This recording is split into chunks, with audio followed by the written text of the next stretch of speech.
Oh, hello guys. Hello, hello, hello, hello. Is my voice just a little bit What's up, Auntie? How you doing? Hi. That's a that as an emote. I guess I did. I did in doodly did.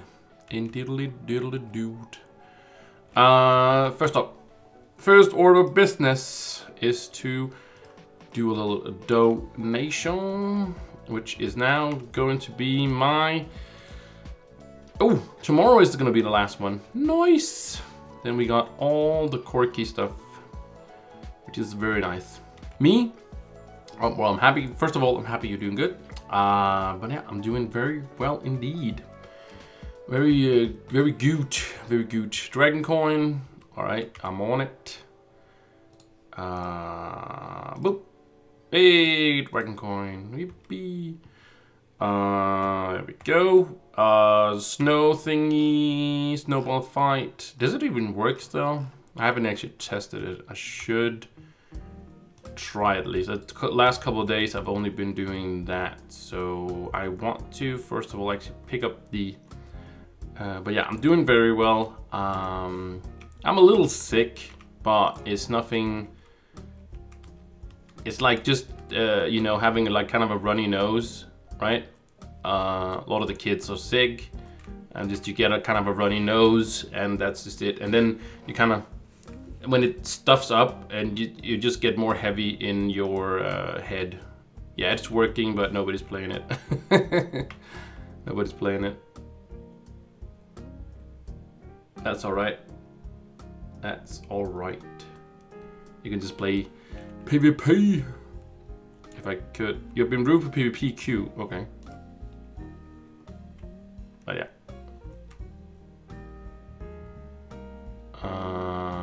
Okay. I don't know what that was. I did get the thing right yesterday. Yeah, I got the platypus. Is it really? Isn't that how you spell it? Oh, cookies. Oh, man. Cookies are just the best. I don't know why I've always been more a fan of, I don't know, dry snacks. Does that make any sense? Like, I'd rather have cookies than I would have like candy, for example. I don't know. Maybe it just sounds weird, but it's just like you can be very... I don't like being sticky. That sounds weird, but I don't know. But yeah, don't like being sticky. Sticky, sticky, sticky. Don't like being sticky. And I feel like regular candy kind of gets you sticky. Come on. Where's the PvP? And I feel like dry snacks, for example, like that, is kind of gets you. All right, I don't know if that makes any sense. I did get to 7,000. Was so close though. I did get to fish a little bit yesterday, but not enough. Not enough.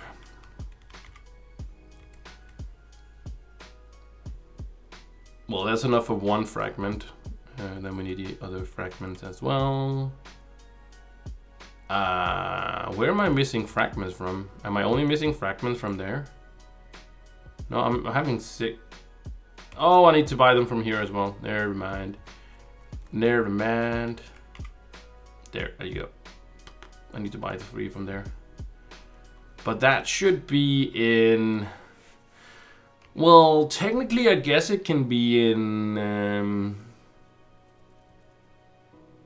4 weeks, well, 3 weeks technically. I did get, I'm on 6,000. Yeah, there's a lot of buying those. Yeah, I think it's too much. What's up, Kev? Yo, Kev, what up?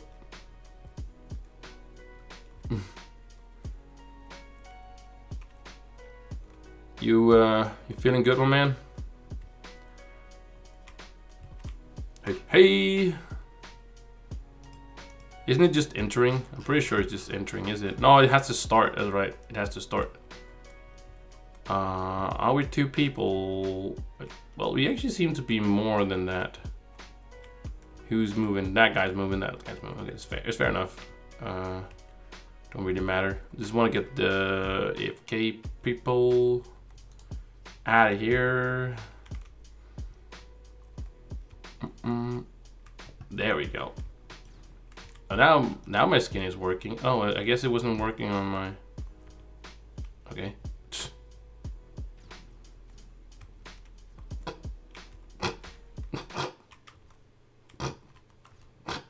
Look at him. Just try-harding. He's trying his best. It's like, oh no, look at me! Look at me! I got him! He was just standing there! Oh, you suck, dude! Oh wow! Oh, what a guy! What a guy! He was really trying too hard.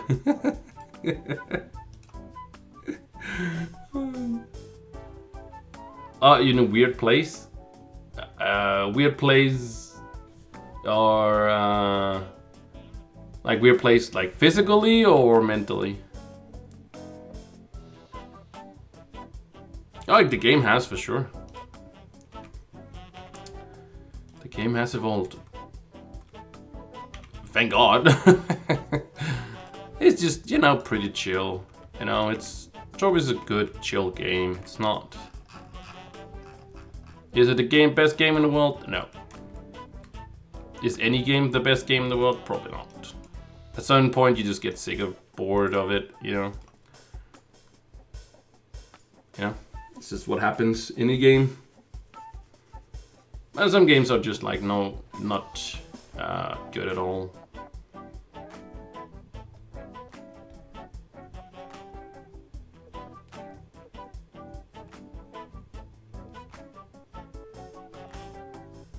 And world load, come on, you can do it.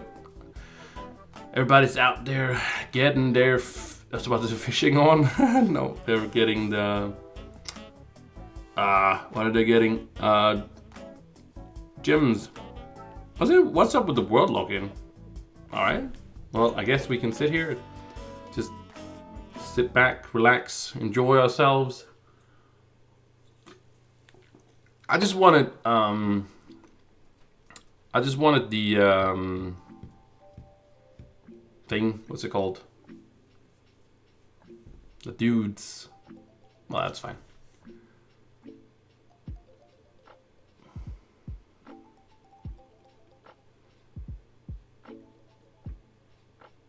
Oh, okay. So sort of like also sort of a restless feeling, I guess. Then you say full of energy. Wait. World login has been broken. Let's do that one more time.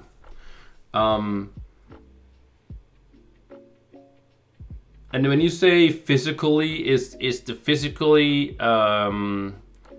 like a byproduct of the mentally, or is it other way around? Because like sometimes you can be you know, affected mentally by, you know, by if you have something physically happen to you, you know. But you do say you like, or is it the other way around because you say on the antidepressants?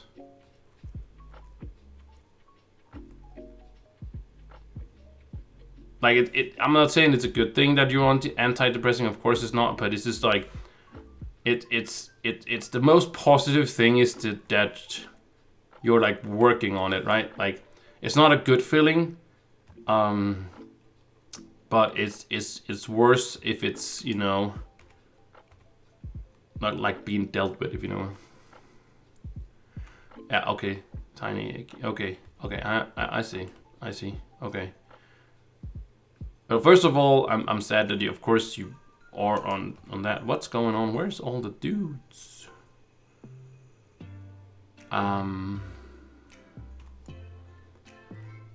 But you know, I feel it's. I'm trying. Okay, now I can't even. I'm throwing. Game. I think the game is broken, boys. Okay, roll. Or maybe it'll work on something else if you throw it in some. Like it's not even dying. No, it's not work on this one either. Okay, game. I think you have little problem now. Let me restart the Reno again. I'm trying to find. I think it's very important to find the positive in all of it. You know, in that sense where it's like dealing with it or being aware of it and actually doing something about it is super positively a great thing, because like there's a lot of people. I wouldn't say a lot of people, but there is people out there, that's for sure, is the freak. I'm hitting it. Okay, there is something totally broken today. What the freak? Hello.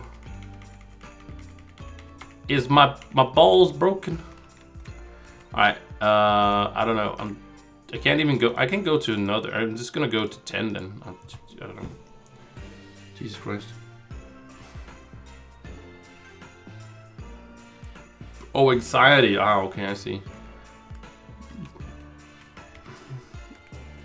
Anxiety is terrible as well. Real terrible. Let me see Rally Blade here. Okay, that didn't take me very far. But it is though. It is a.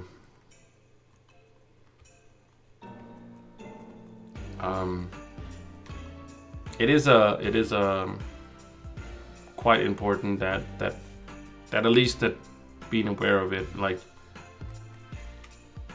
when I had my when it kind of had a period where it kind of sucked for me. Oh, somebody killed something over here. Is that a package? Yay. He didn't kill it, by the way. Oh, wait, I'm not on my Dracolite. That's why I'm not working. I was not on my Dracolite. I think that should be the reason why. I guess that's not working if you're not on your Dracolite. Oh, no, it's not working. Oh, that's crazy. Because that's not really part of it before. That's weird. Cool though.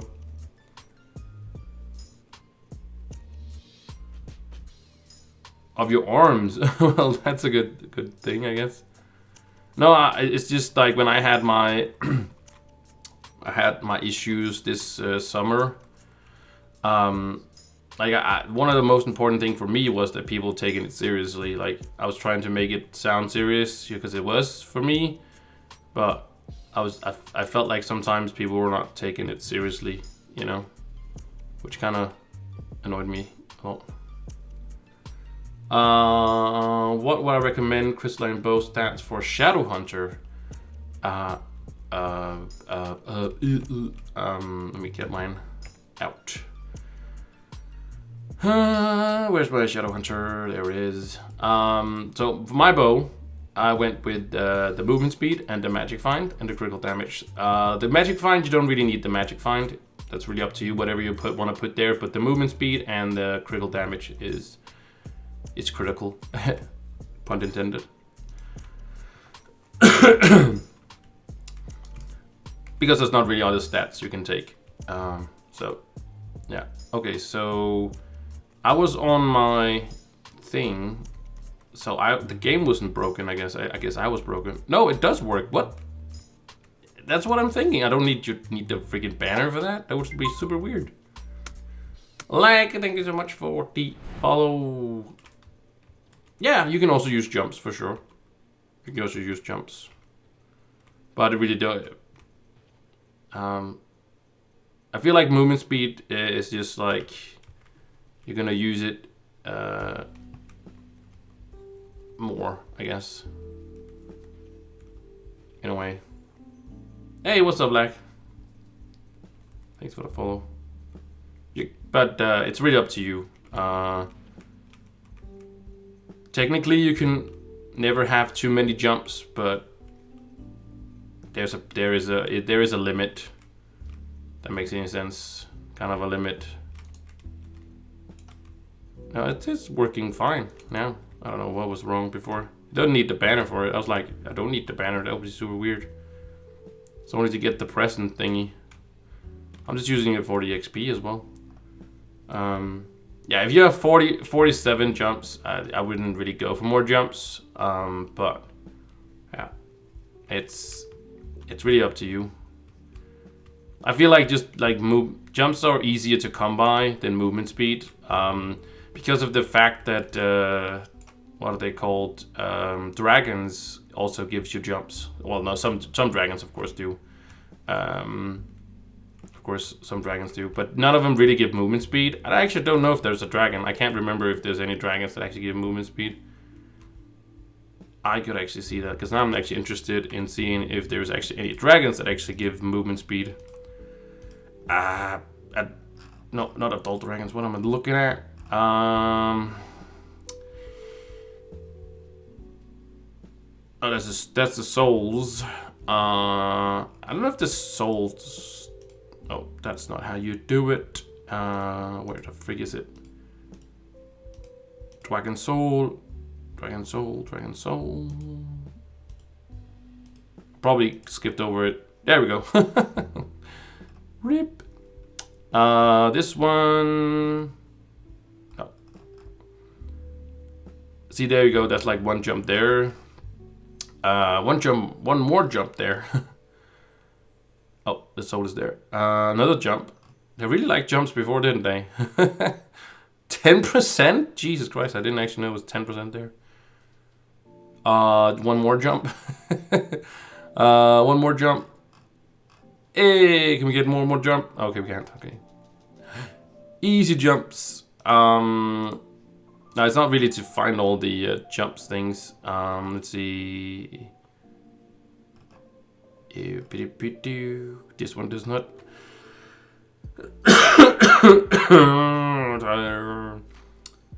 Attack speed. Attack the speed.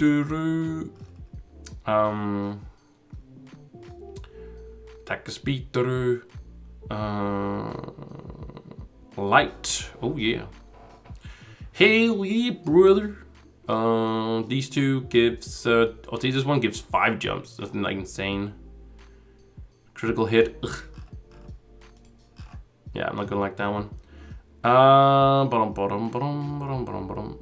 Like, I don't know what this was. 0.6% critical hit. Like what?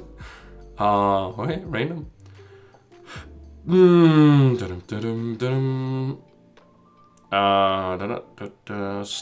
Still, you get a lot of attack speed, don't you? Isn't it like attack speed is just like what? Oh, there was one more jump. Got him with the jumps. Festive Tannenbaum, ja, ja, aber doch, der Baumen, der Barmen, der Boomen. 20% max health? Get that from this one? What the freak? That's a lot. That's a lot. I don't see any movement speed yet, though. But I'm pretty sure they don't get movement speed. Which is kind of weird. I feel like they could have given so much more, like other stuff. Like, at some point, you know, like, there's some dragons that give critical hit, right? There's also some critical damage ones, of course. But I feel like it's weird because, like, see, this one gives 0.2% critical hit, right? And if you go through all of these, like, over time, right, there's gonna be, like, they're gonna add other ones probably that's gonna give critical hit, right? My point being is that at some point we're gonna have all our critical hit come from dragons, right? So my point was being like, there's gonna be a point where like all your gems is gonna be like without critical hit damage on it. Like that's crazy to me. I'm fairly new watching your videos. Just subscribe. Oh, nice. And this is my first stream. So what's up? Hey, cool. Well, welcome to the first stream, which doesn't happen very often. So yeah, no movement speed. So I would go with movement speed. That's just me, but you can go with jumps. It's like, just don't go for attack speed. That's all. That's all I ask. Don't go for attack speed, even though it works. But yeah, just don't do it. Fairly quick way to farm them. No, there is no quick way to farm cores. Unless it is, well, it's still random though, but it is. So if you hit, depending on where you play, but F1 button, 5 stars seems to drop faster for me. What do you mean 5 stars? So first of all, about those cores, right? So the first thing is that you can't open the personal chest because something is in the way. Hello? Okay, I'm done with that. I'm out. So of course they come from chaos chests. And the best way to get chaos chests is first of all doing the events, like Tuesdays, for example. You get 10 chaos chests from that for doing like farming a little bit of ore, like 1 ore. That's actually it. That gives you 10 chaos chests. Then you can save those chaos chests, not only those, but also the ones you get from just playing the game. And then on Mondays, the week resets. And that means that there's going to be something new in the chaos chest. Right now we have this one. So this is the top loot, as we call it. Every other week, so next week it's going to be something called Mega Chaos Cores or Chaos Mega Cores. I think that's the name of it. But basically those can contain from 8 to 10 cores. So when that is the top loot, they just are there more often. So save those if you're looking for cores for the week after. So don't go for this one. This one you can craft later. You don't have to get it now, basically. Oh, crystal gear. No, no. He was talking about cores. So yeah, not the crystalline cores, but it's okay. So save those for every other week and just do that. And events, they usually give you, I can show you these ones, the treasure chests. As you can see, they contain bound brilliance, dragon coins, crystalline cores, and also rare chance of and meta matter also includes something else and stuff like that. But I really feel like I get a lot of cores out of this. I can let me actually. I can turn these in. Let's turn in our coins. Then do the 4 coins. So now we have 7 of these. And I open these. That had dragon coins. See, 8 chaos chests right there. And then I would save these 8 for next week if I was to get more cores. So yeah, these all are pretty nice to get cores in. Also, if you do get some of the, well, I can open some of these. It doesn't matter too much. Anyways, doesn't matter. I open these. No, the point is that if you get an item you already have, you already crafted, from this one. Oh, sorry, this one, right? If you already get an item you have from this one, you can just loot collect it, and you'll get some cores back. So those are not too hard to come by when you do that. I have like about 2,000 cores now, but yeah, they just stack over time. At some point, you're not gonna want any of them. You don't want to see another core in your life. Yeah, Sleepy, you can add me. It's just Wahoo in game. So yeah, you're welcome to add me. Or put it here. You can see up here if you want. Put it at there. Oh, look at this, Mr. Kev. Look at him.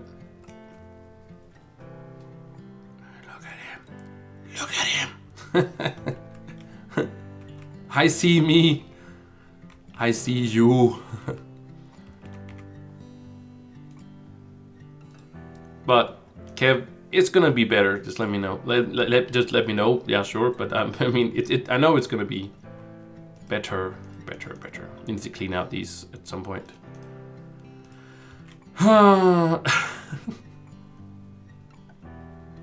Little dragon corky. Okay, we gotta get the last 2 tokens. Also, the events are just great usually for money. Not always, but sometimes. Most of the time. Yeah, right.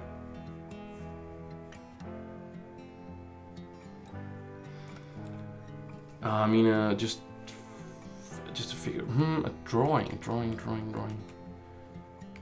Does it have to? Should it be like Christmassy?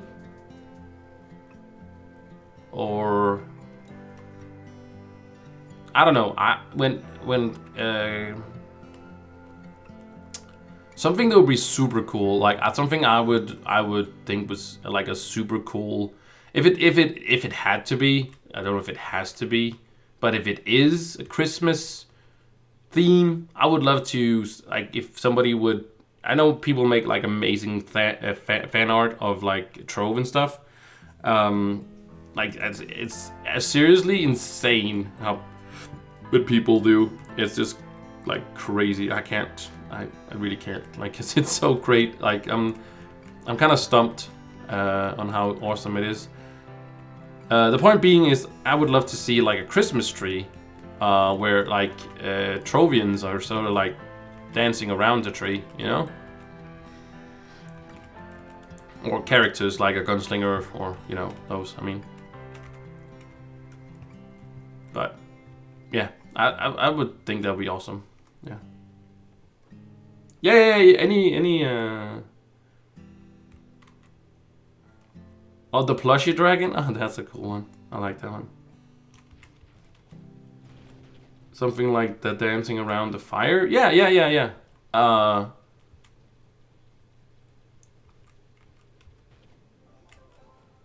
Just like that. Dancing like around a fire, yeah. We do that in Denmark, by the way. That's why I'm saying it. We dance around the tree and sing songs. I don't know if it's like a Scandinavian thing or where it is. But that's what we do. The 24th.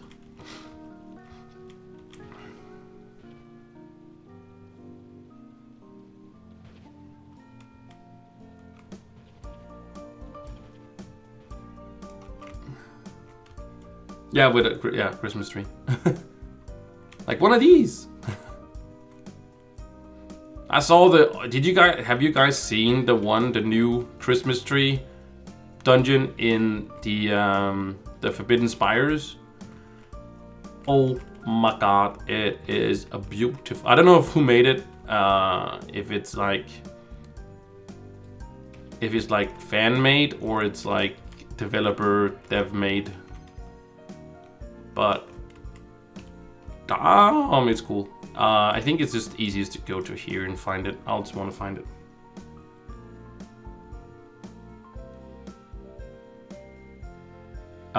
Do you know if shooting fireballs, the plush dragon? We can check it out. I can't remember. I seriously can't remember every single dragon shooting thingy. And now the login thingy was broken again. It's fine yesterday though. Oh, maybe it wasn't. Nothing's happened since then.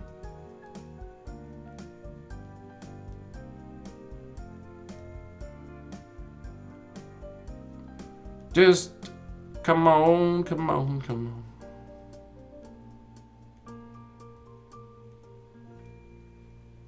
I should have stayed. Oh, there we go. It's moving. It's doing something.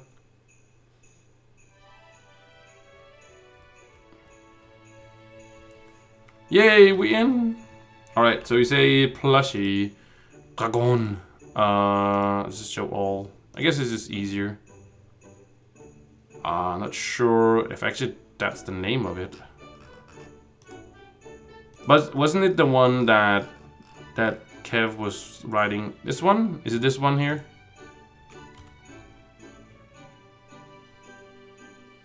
No, it's not often broken. At least not to me. This one?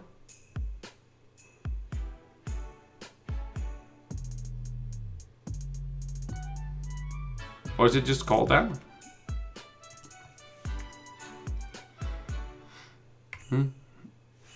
Well, am I...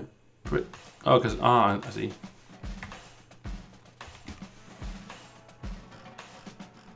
Oh! This one. Oh. Well, this doesn't shoot. This one doesn't shoot. See, this one doesn't shoot. See, it doesn't shoot.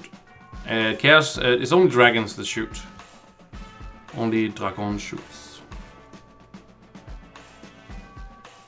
Oh, you got one? Thank you, Kev.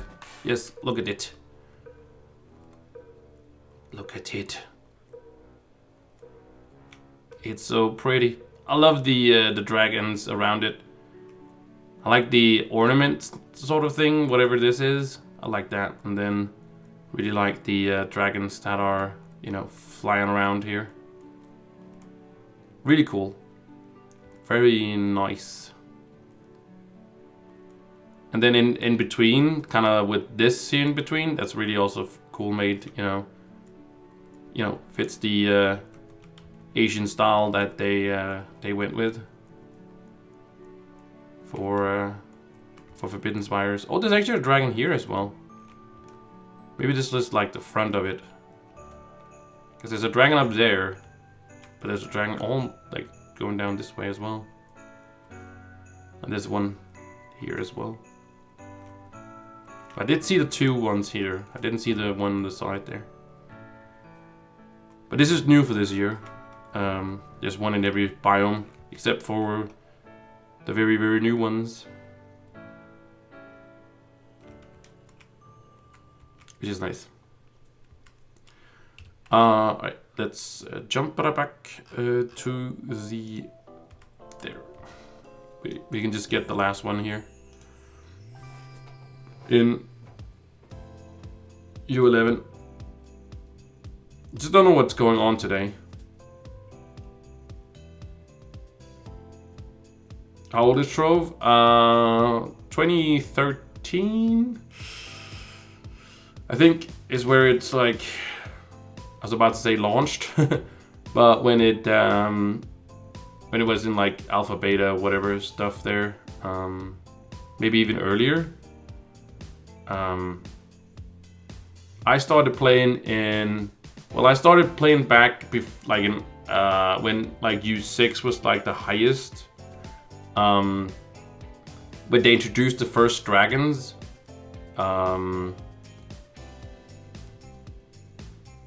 yeah, well, it's actually not that old of a game, I guess.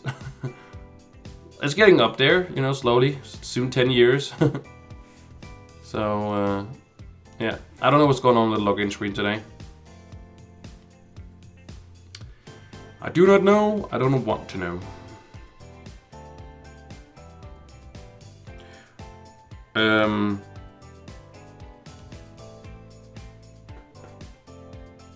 So yeah, yeah. Usually it's I don't have issues.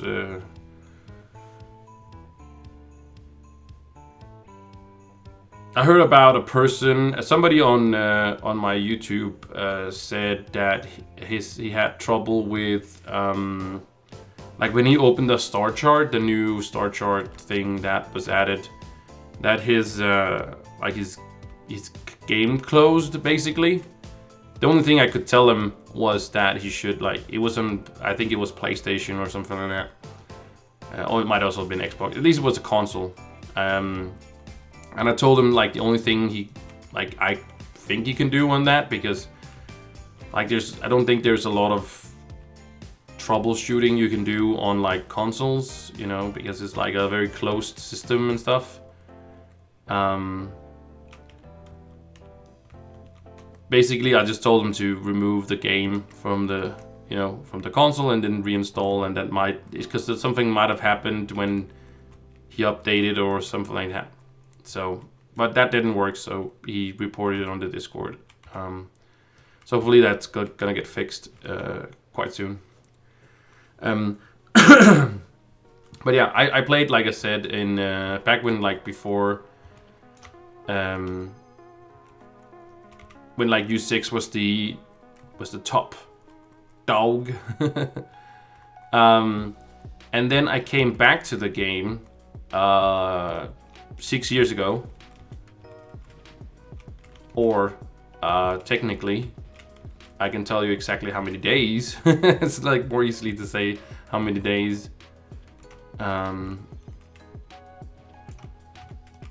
because I have logged into the game ever since, never missed a day. So I've logged in for 2,426 days. I don't know how many that is in, I was about to say dog years. I mean, of course, how many years that is. And I've been playing the game ever since. Of course, when I came back to the game, I played the game a lot, you know. I was also way behind on everything, of course. And then I guess a couple of years ago, I guess more likely 3 years ago, I guess, I started, like, I was basically caught up to everybody else ish, right? And then, you know, sort of dwindled how much I play, but I still log in every day. I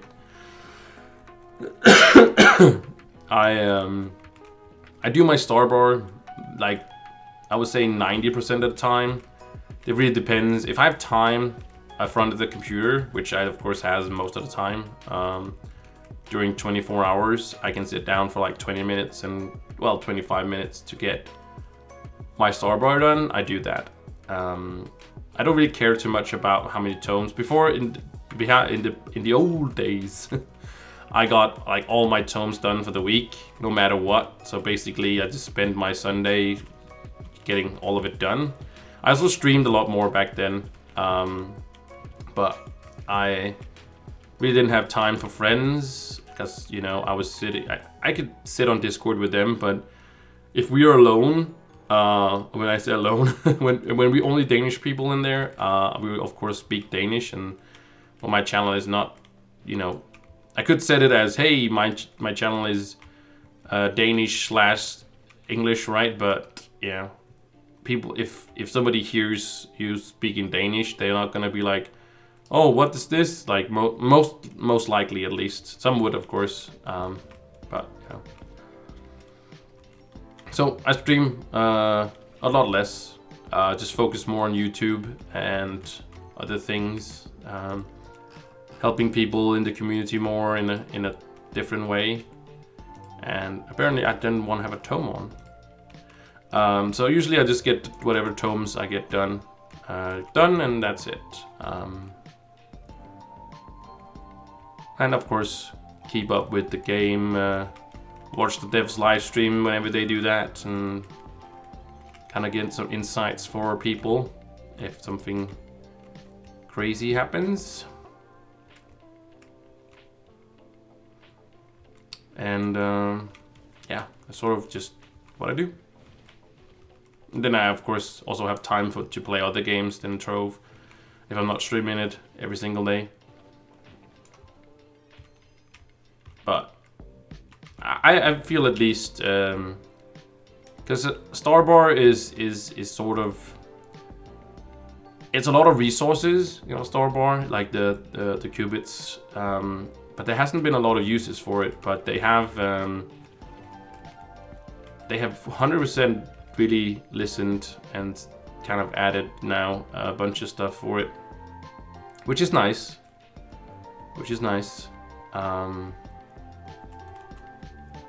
I don't think they should add more in quite a while, because the star chart is gonna just eats up so much.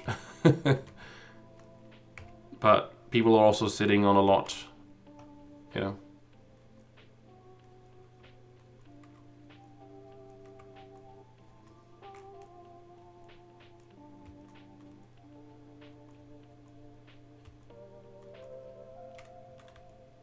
Oh, okay.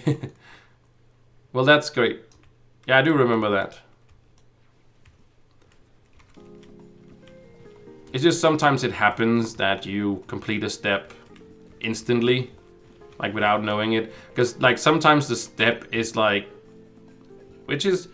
sometimes the steps are a little bit complicated, which is nice. I like it when they're complicated. Of course, making a video as fast as possible and get it to people but I rather, that's what I'm saying, like, I know I've heard a few people don't like that, you know, we have 2 quests for our Christmas event or like for our events now, which I think is super silly because like in the past people have, you know, been like, oh yeah, like we're like takes 5 minutes and then you're done with like the event basically, right? So first of all, I wish that the events was like something that the event is of course 14 days. But I wish that the events were a little bit longer, the quest lines was a little bit longer, a little bit more complicated, stuff like that. And then I wish that we could get like a part 1 and a part 2 to those events instead of we getting both the events. I know sometimes it fits people better, like that you get both of the events for 2 weeks, right? And there we go. But I think it would be really cool if, you know, if you can't do the event like the first time, or the first time I mean like the first week. I know it benefits people that, you know, can play the second week, but you know, it has to benefit somebody, right? But the point is that it could be cool if, you know, you would be able to do like, you know, you can't do the second part before you do the first part, right? That makes a lot of sense, right? But like if you come back, let's say it's the second week, right? Then you could just like do the first part and then you would automatically get the second part as well. We got some auto hosting. I love it. Always makes the world not lag.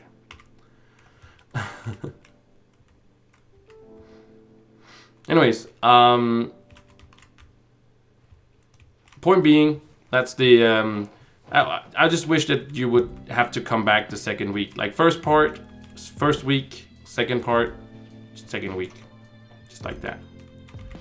Just so there's something to come back to, right? Like, I know I have to make 2 videos, you know, one the first week and then the other week. Sure, I wouldn't mind doing that at all, like.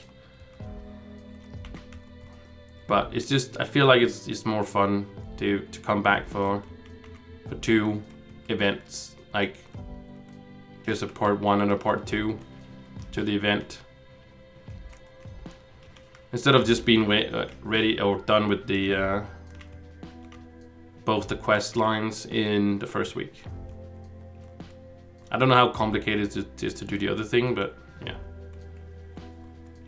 Just how I would love to have it, like it to have it.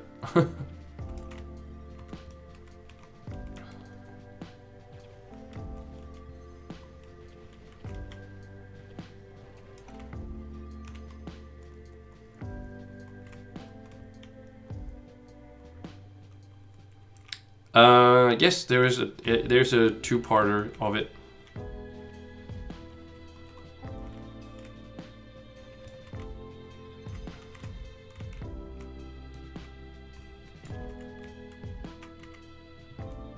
I'm pretty sure that it doesn't change. I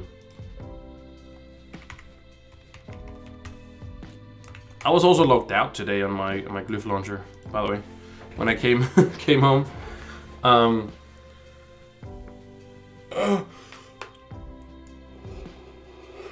pretty sure I haven't done. I guess I could also take an account that I haven't done at all. Anything. Because this is my alt account, and I'm pretty sure I've done some Christmas. I think I did the Christmas event last year because it was so profitable. Whee! Confetti! See, there is the this one, the Snowfest 2021, and then there's the stuffing or surfing. Sorry, surfing the Snowfest. These two are the event. This is just a daily thing. But this one you have to do first, and then you have to do this one afterwards. Afterwards. Let me go on an account that hasn't.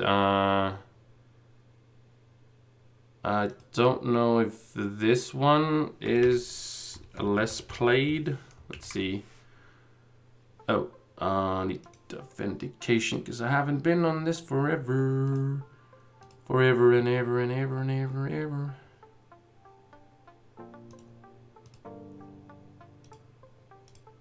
Okay.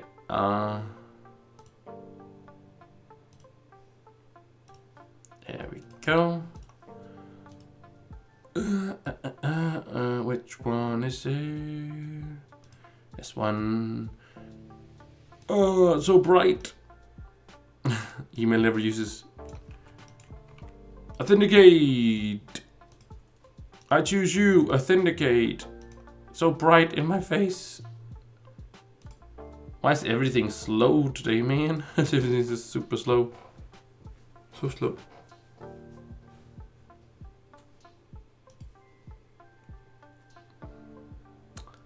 Why? Oh, why are you so slow today? And now my glyph is not working. No, I would like to close down the program. Yes. Oh, okay.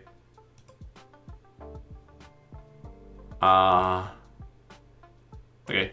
I closed it, but nothing happened. It didn't do anything at all. All right, so this one is. See, I don't have the. Oh, I do have them. I do have the one of them, but I'm not mastery 10. I'm mastery 8. See, complete Cubesly quest for accessing event. See, so you have to do that. To do that, so you got to do all these here. So yeah, it should show up. It should also be mastery 10. So I haven't done it on this one, so it's showing up though. So I think it's good. I hope it's good. There we go.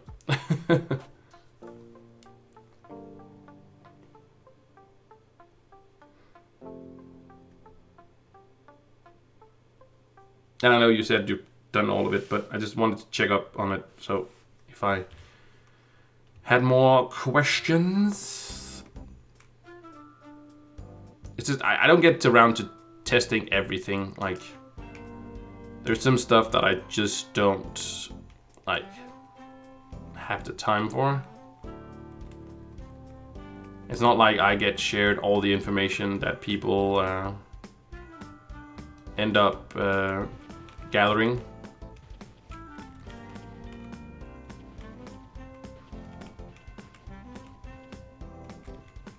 But I try as much as I can. There's always going to be people out there that are going to have tips and tricks that they don't share with anybody. This is how life is. Which is fine. But yeah. This is going to be the first... I actually didn't... I don't know if I should have said that in the beginning. But yeah. Some people might wondering why it says pushing.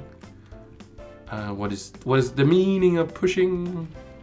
Well, pushing of course means pushing the pushing to max power rank or max power rank. And when I say max power rank, or dude, I didn't do it properly. It's of course pushing my character to as maximum as I can. And when I say maximum as I can, it's of course maximum power rank right now is of course right here, 46,475. But that also requires you to get a bunch of mastery, you know, have max mastery as well.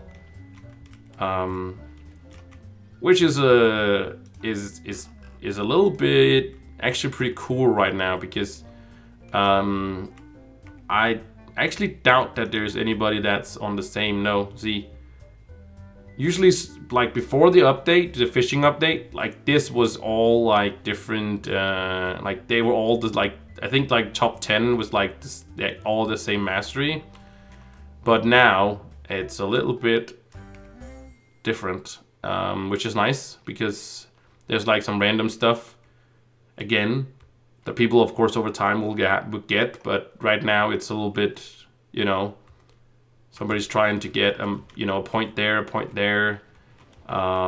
dragons there, whatever, right? Some of the dragons are quite hard to come by and such, so yeah.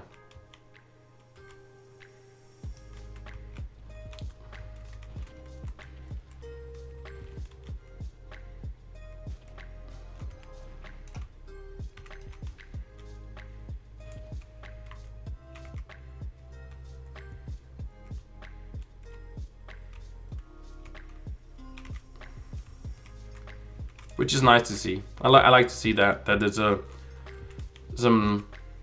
It's not like just all, what's it called? Like everybody, like the top 100 all have the same mastery.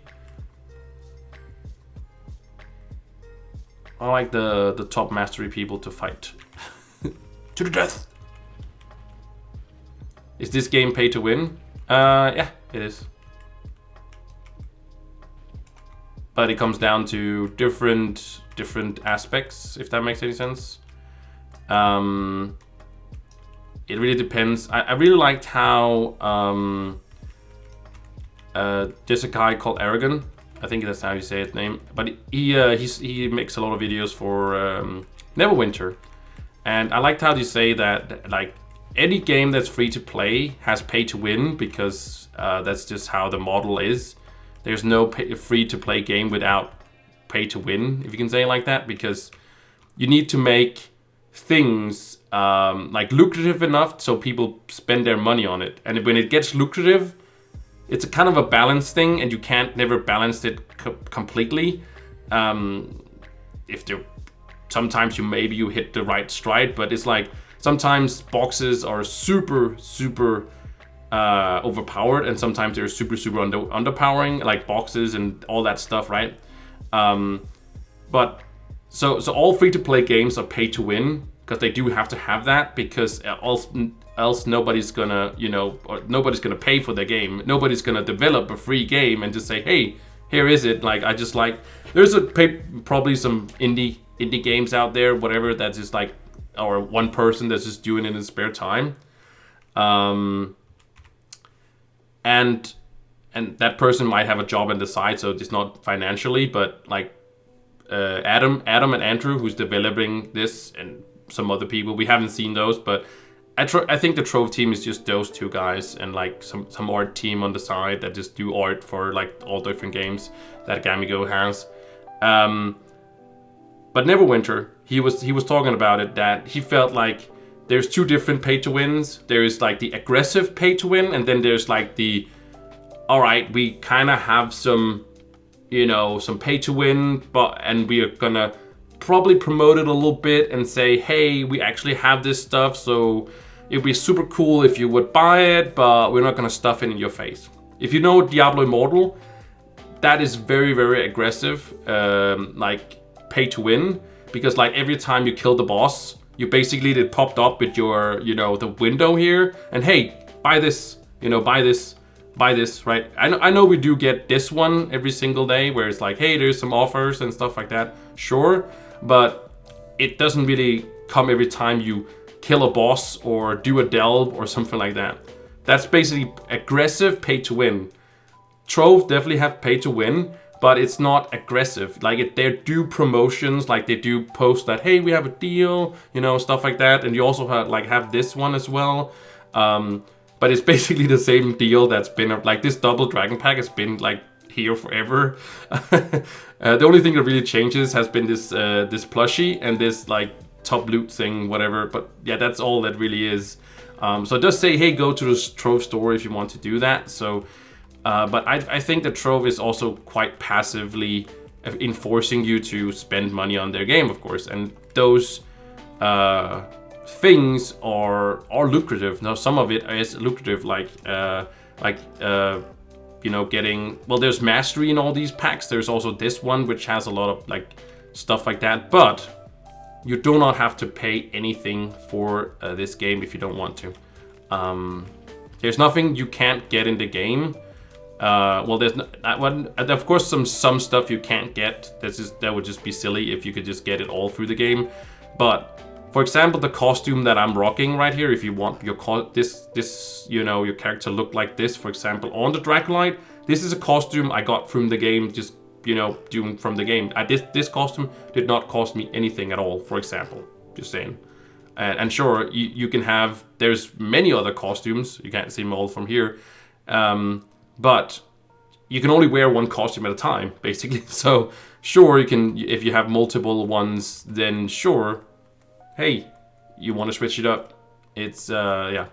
So I really like that, you know, what he said about the being aggressive and then being not aggressive. And I don't think that the aggressive thing is good, because it tempts some people. And of course, Trove might also tempt some people, sure. But so is it with, I think, just a lot of video games, you know. Suddenly some people see that, you know, yeah. Like, take not Path of Exile, sorry. I mean, World of Warcraft. You can't even play World of Warcraft if you don't pay for it every month. At least you can play Trove and then put it down if you don't like it. So yeah, that was a long explanation about the pay to win, but it's just, I just recently saw his video about that, and I was just like, okay, I want to see what he tells about, you know, Neverwinter. And I also played a bunch of the Neverwinter, but I've never spent a dime on, which is also not fair, because I should have probably spent some money on it, because like the time I actually spent in the game and never paying for it is just like, I'm entitled to it, but it's just like, you know, if you put so much money into it. The same thing with Lost Ark. I played a bunch of Lost Ark ever since it came out. I played a bunch of it. Probably like my second most played game this year, I would say. Like Trove probably still number 1. And then I think Lost Ark would be number 2. And then the year before that, it was probably Neverwinter as my second most played game. And like I said, I never spent money on those games, so.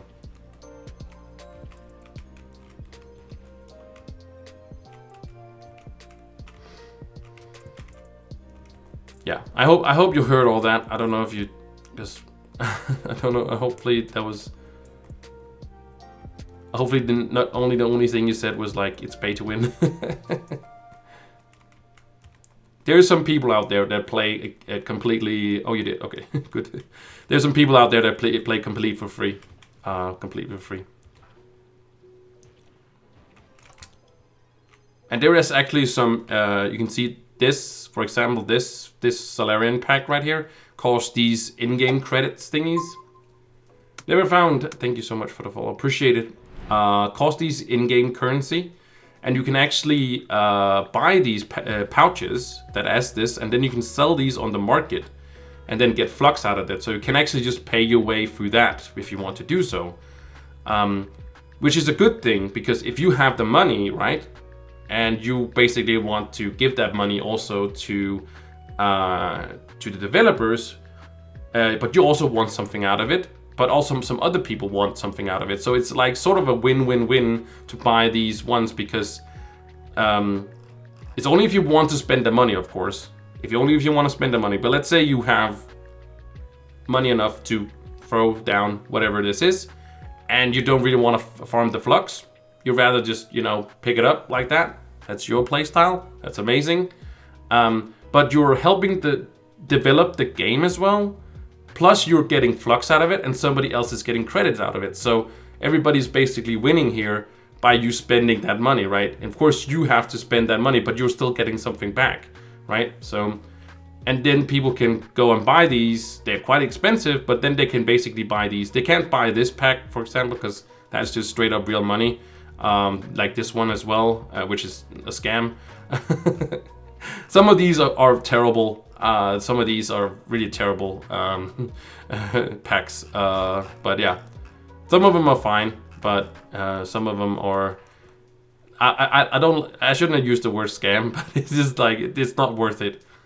It's like, I saw this gold selling site, or flux selling site. There is flux sellers and like, you know, whatever. And they were selling gym boxes to people for like $2 or something like that. I think like 25.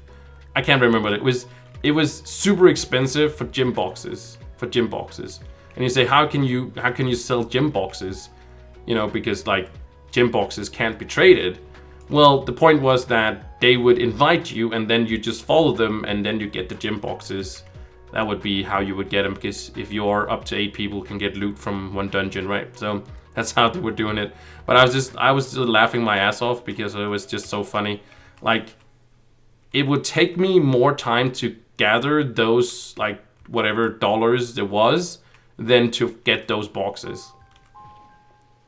So I was just like, yeah, you're really like not helping people here.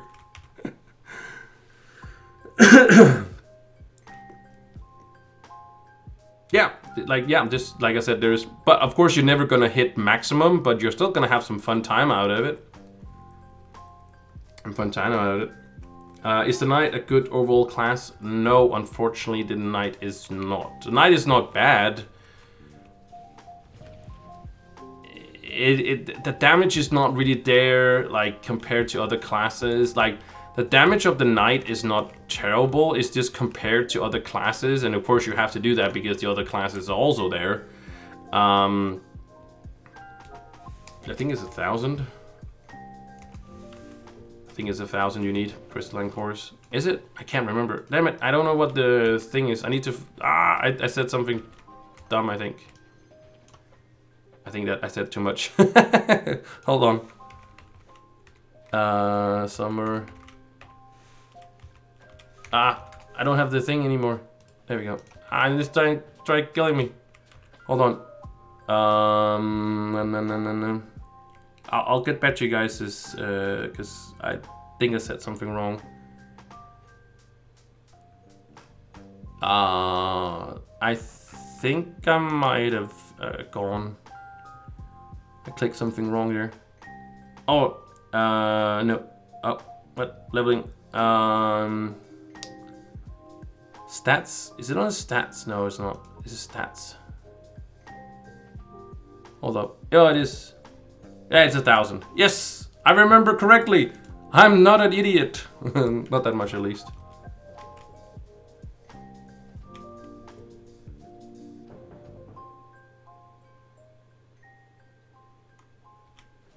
Yeah, sorry. So yeah. So the knights just need to rework, and maybe it's gonna be the next, but I'm pretty sure it's not gonna be knight next time because they're gonna listen to the community, and the community wants the gunslinger, because they don't care about the knight. But there is some knight mains out there for sure. So you can play the knight, of course. There's no content; it can't do what it needs to be done. But depending on if you want to just like, if you want to roll with the big boys in the delves, they're not gonna be a knight. And if you are, kudos if you can. If you can out DPS Ice Age or something like that. Not pay to win, but the top to be top. Yeah. You can't be top mastery no matter how many hours you put into Trove. Because there's just straight up some packs you cannot get. Like there's some you can get for credits, sure, but this super Bart thingies, there's some stuff in here you can't get, I think. But I think pretty sure there's some in here that you just can't get otherwise. Some that gives mastery. I don't know exactly, but I'm pretty sure there is. If there is not, that's cool. I would love that. I'm not a big fan of mastery. Well, I'm a fan of mastery as a cool thing, but I'm not a fan of how religious or how iffy people get around mastery, basically. That's why I want my ally. If I ever get an ally in game, I wanted to give mastery because... But I wanted... Okay, so I want my ally to, first of all, I wanted to give mastery, but like, I don't care if it's just like 1 mastery point. But I want the code to be a never-ending code, as I have, you know, as the net, we have some codes that are never-ending. I don't know if they can make that anymore, but it would be cool if they could. Or just have so many of them, like, that everybody could get one. But I would just love that every top mastery person that really wants to be top has to have my ally to, you know, they have to go to the redeem site. And of course, if it's never-ending code, it doesn't really matter. Everybody can share it, right? But the point is, it's pretty funny to me that everybody needs to have my ally to be top mastery. That's just funny because people get really hyped around that mastery and also, oh, you have to be top mastery to win the game. It's like, well, I can still have fun and I'm not top mastery and I'm never gonna be top mastery, you know. So yeah.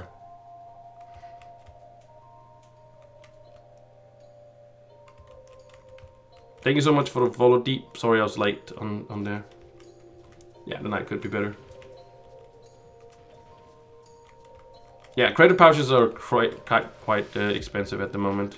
I don't know if they're gonna go back down. There's also it's just more flux in Trove, so it's just, yeah. I think it's hard to people going down.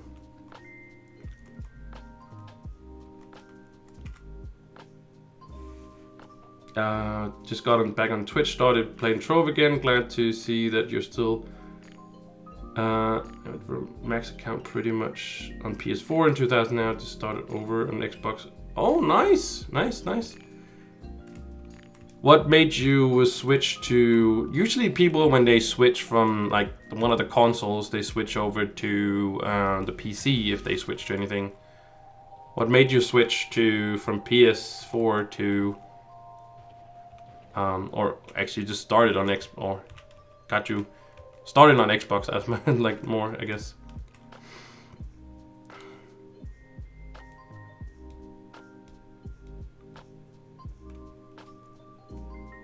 Why would you stop at 500? Like playing the game? I can see that. If you feel like you're putting in too much time or effort into Trove and you should like kind of, you know, I think it's great. Trove. That's one of the things I really like about the new fishing is that you can set yourself smaller goals than the goal of having to just like from, hey, first goal 10,000 fish, or like, sorry, like there's a goal of 5,000 fish, and then this next is 15,000. This is the okay, sure, right. Can you trade me mounts? You make it a car crafter. Oh, the cast crafter cannot be mounts in there. They can't be traded because like if they could be traded, then you could basically you should also be able to trade the chaos scores. To be honest, but yeah, no, unfortunately, Lack, you can't. Yeah, I know. I'm sorry. There's really no way to hand over stuff like that to people. It'd be cool if you could, but I don't know what that would make in the end. You hate grinding? Well, then Trove is really not your cup of tea. Sorry. Trove is quite... But it doesn't have to be grindy. It doesn't have to be... Like, Trove doesn't add... It doesn't get added that much content that often, so... It's like you don't... If you miss one day, it's not like the end of the world, and it's not like a week, and so on, so... Like, I've been playing this game for 6 years, but like I said, like, I haven't played it intensively like I did in like 3 years. Like I play a little bit here and there, but yeah, it's just kind of like that. Oh, okay, you're not stopping. Okay, sorry, it kind of sort of made it sound a little bit like that when you were. That was like a goal of your own.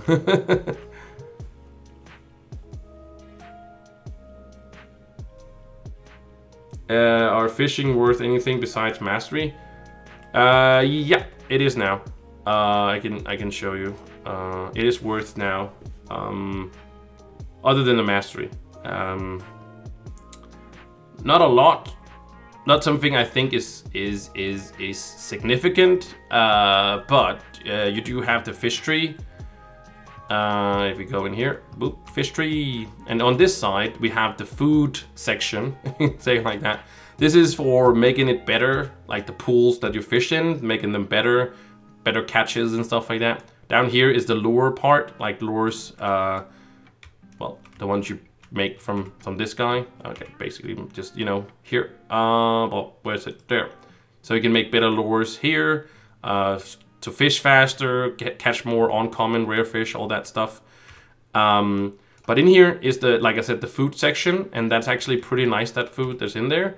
Right now I can make these different foods here, and these are crap. These are not good compared to what I have, right? But this is only a stage 1. This is the basic ones, and you already get, for example, 200 light, which is 100 light less than the best food right now. You do get 2% magic damage and 5% critical damage, which is nice. But this one only gives me health regen. Don't want that. Jumps, don't really want that. 1 flask capacity, not too bad. So if this one gets to 300, which I'm pretty sure it will on the, like my guess is that the next stage, the journeyman food, which is the next stage, is gonna be 300 light, and then I think it's gonna be like 200, maybe 4%, and then 10% critical damage. And as long as it gets to 300 light, no matter if it gets it on the journeyman or the expert, it will be better food. So technically, if you do get to this one, it could be potentially be better food, but it really depends on how much you like fishing. If you love fishing, you should definitely use this food instead. But if you are like me, that you know fishing is it. Before I didn't like fishing. Now I'm kind of like, it's not too shabby, you know, if you know what I mean. So yeah, you really, you know, have to love it. So yeah.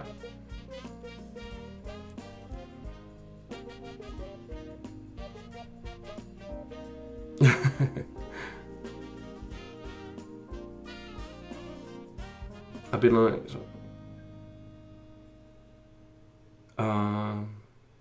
Oh, you said there. Okay. I switched to Xbox because it was going downhill. I got the next gen. Oh, okay. I see. Oh, okay. So because yeah. Okay, I see. That's a good reason. Yep. Yeah. Good reason to go there.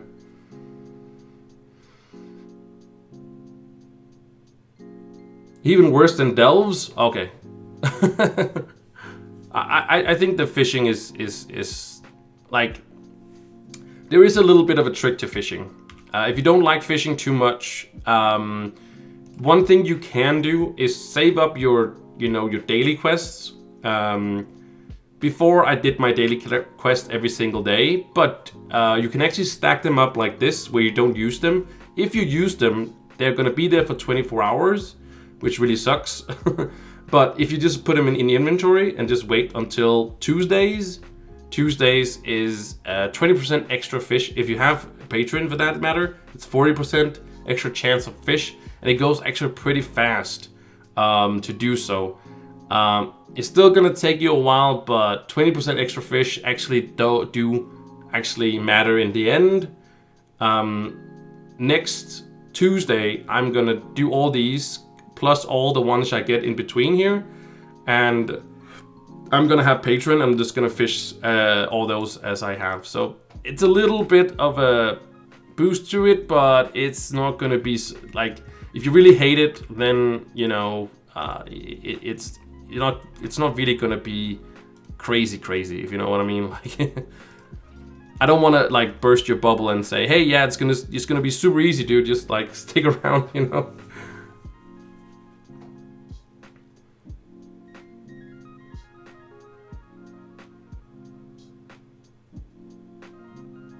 yeah, Delve is we need. I'm really hoping for this summer that we get something to the end game. We kind of got that this Sunrise update, but Delve is still the significant end game, you know, in a sense. Yeah. Yeah, you do have to fish to get some dragons now. There's 2 dragons you... Is it all 3? No, it's not all 3, I think. It's not all 3. No, 2 of them. This one, this is the new water dragon, as I call it, because we do have an old water dragon. Where the hell is it? Old water dragon, where are you, bro? It's not this one. Is it on the fragments? Oh, it is probably, yeah, it's here. This is the old, by the way, they also changed these ones to, this was jadefish before. So now it's basically just canned fish, which is a lot easier to come by. But basically the old fishing dragon is just fishing in water outside of pools, basically. And the new one is to get these fragments, which you gets in pools. So when you fish in pools, doesn't matter which pool it is, doesn't have to be water, it can also be lava, all that stuff. You'll get these and you can make this egg, and then you basically have it here, where it's gonna cost you these scales of the deep. These can be bought on the marketplace if you want to. They're quite expensive. These come from premium fish, so when you catch rare fish, you can collect them, and those will give you these canned premium fish. And these one are from the deep, so you have to have a fishing pole to get the deep fish if you want to fish them yourself, and then collect them, and get them that way, or buy them on the marketplace as I did. And then Mark of the Angler, of course, that's what you get from just fishing in pools. And then you got this one, which also costs you some marks, but you also have to get the fragments. These, you can see I have 6 of them. You need 12, and there is let me get it right over here. There is 3 fragments, 1 here, there is 1 here, and there is 1 down here. You have to get on the tree, on the star chart, and there's also 3 from this guy. That's what I'm trying to get right now. That's why I could buy more of these, but I'm trying to get that one, because I'm also trying to get them from here, from a mud warrior Mark down here. He also needs to get 3 from here. And then there's also 3 from this tree, 1 here, 1 here, and 1 here. So basically, it's just sort of a dragon that takes you through all of the new content, kind of, in a way. You can explain it like that. So yeah. So you do have to fish. I can't remember how much you need to fish. I think it's like, or the marks, that is, not fish itself, but I think you need like, I think it's like 25,000 marks or something like that, to get all the fragments for this dragon, for example. But it can also be golden dragon effigied.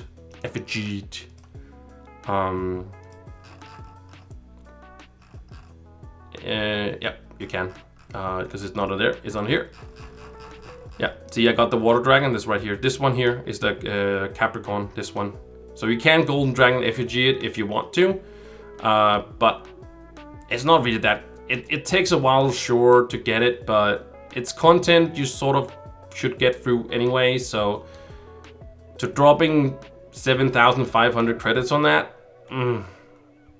I don't feel it's worth it. I really don't feel it's worth it. I could definitely find something else. Nobody's buying my premium canned or anything like that. So yeah. So I'm gonna get dragons. yeah. The dragons are, well, it's also supposed to be the end game technically. I do like that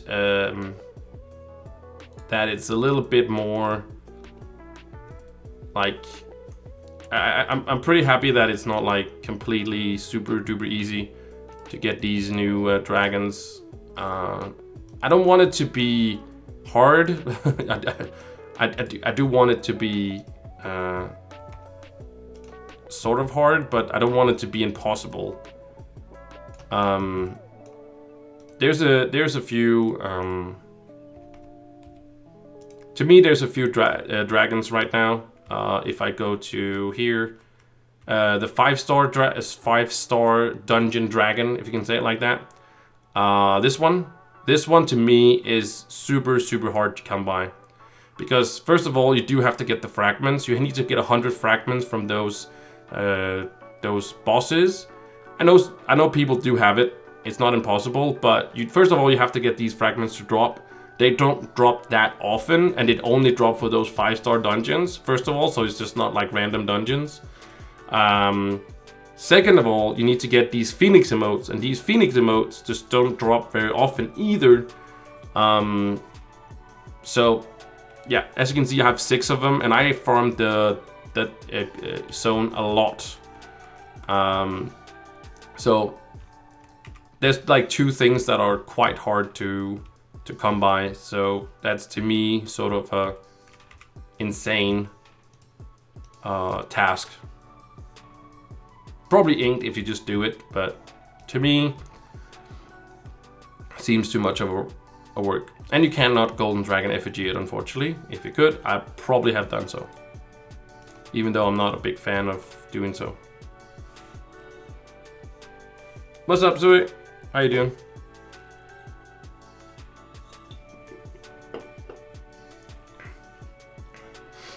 Which dragon is best? The best dragon? Of the 3 new ones, you mean? Like this one is not too hard to... The new water dragon, the new one, this one is not too hard to come by. It's pretty easy to get. Pretty easy to get. You see, I have it already, and I've had it for like a week or so, I think. But yeah, it's not that hard to come by. I wouldn't say this one is the best one, but the other ones are not too hard to come. There's more the fragments itself coming, those to come by, I think. This one is a little expensive on the star bar qubits, but yeah. It's not insane. How did I farm my flux? Basically what I did is that I played the game.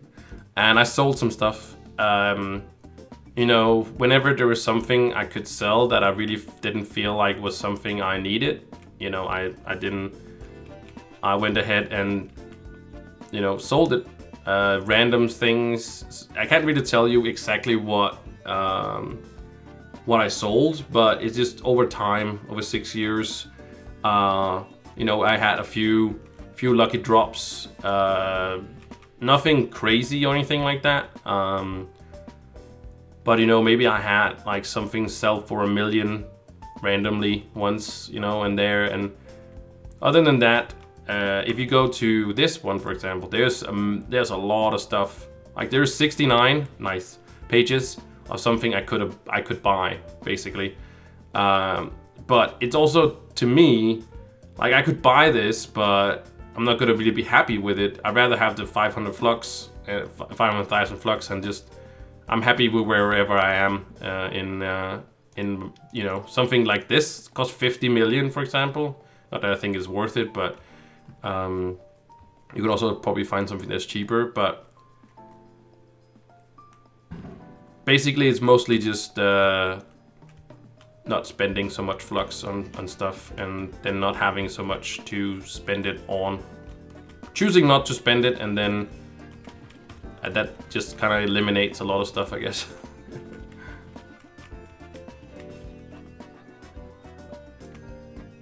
Yeah.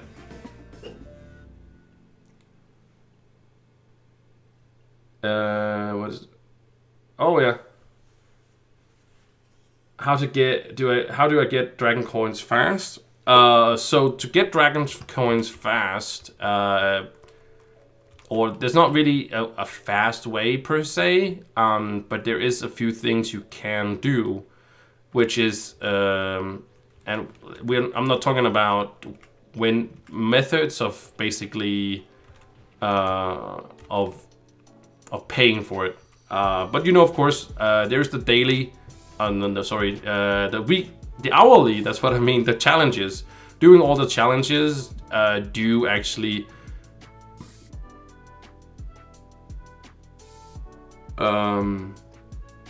what's it called? Do actually have some significance to do, at least do it once a day.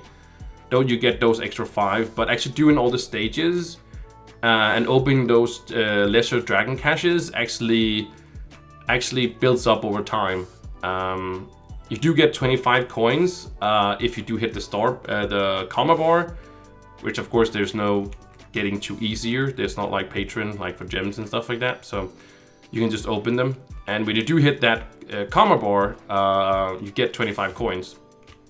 Which maybe doesn't sound like a lot, but it's kind of a lot in the end. There's a few ways you can buy some dragon coins from PvP, for example. There is a weekly. Well, I was just there. I guess I can go back and just show you. I've also done my tome, I guess. Let me go back to the hub.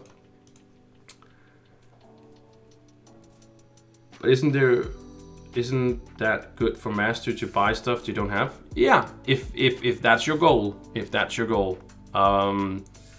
It's not my goal to be top mastery. I'm not gonna get to top mastery by buying this one. So maybe someday I'll buy it. And it did cost like 1 million flux. This one cost 1 million flux. I would say 2-3 months ago, and then it's steadily just been falling down in price. And at some point, it'll be 100,000 flux, and then I'll buy it, and then there'll be something else, right? So yeah. All right. So at the this doesn't have to be this boomer bench. You can actually make also yourself if you want to have it in your hideout. Sorry. I mean in your club world or in your cornerstone. But down on the consumables, you can actually buy dragon coins right here. There's a weekly one. These are for the burnt coins. Burnt coins, of course, when you do PvP, you get these blast coins, but then you can convert them into burnt coins. You can see here, boom, these are the blast coins we get for doing PvP. If you can turn them all into the burnt ones, which is for all the old stuff, but also for some of these. So you can buy these ones, and I can make 7. This is you may craft 1 each week. Oh, so you can get 15 a week, I guess. I don't know why I'm able to craft 7, but I don't think I think it will just stop. Here you can also get chaos cores, by the way. I forgot to say that. For PvP, you can get, again, 3 chaos cores from doing this every week. There's also some bound brilliance. There's also some focuses to upgrade those. A double XP potion. Crystalline cores, these of course up here. I've done this one because the loops are still relevant for me. There's also some, these you actually get 100, which is not too bad. This one is for your ally to make it bigger. If you want to make it bigger, huge. Yes, Draculite is magic damage. Magic damage. Onion, what's up? How you doing? All right. I hope that helped you a little bit. I don't think there is really anywhere else to get some like dragon coins. Other doing events, like you do get the double. You know, doing your challenges on Friday, you do get the double of coins and stuff. So that's also something. That's more of the free methods. You could also, if you, I don't know, no, world login, no, please don't do it to me. Did you tell me how I could get more black scrolls? Well, the best way to get blank scrolls is to farm recipe dungeons. That's really the only way to get them.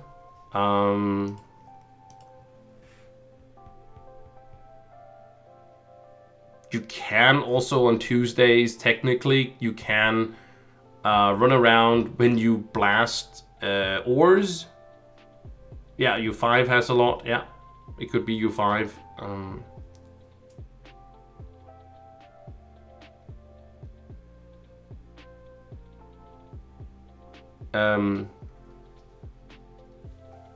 But yeah, it is just technically it's just you know, running around doing that.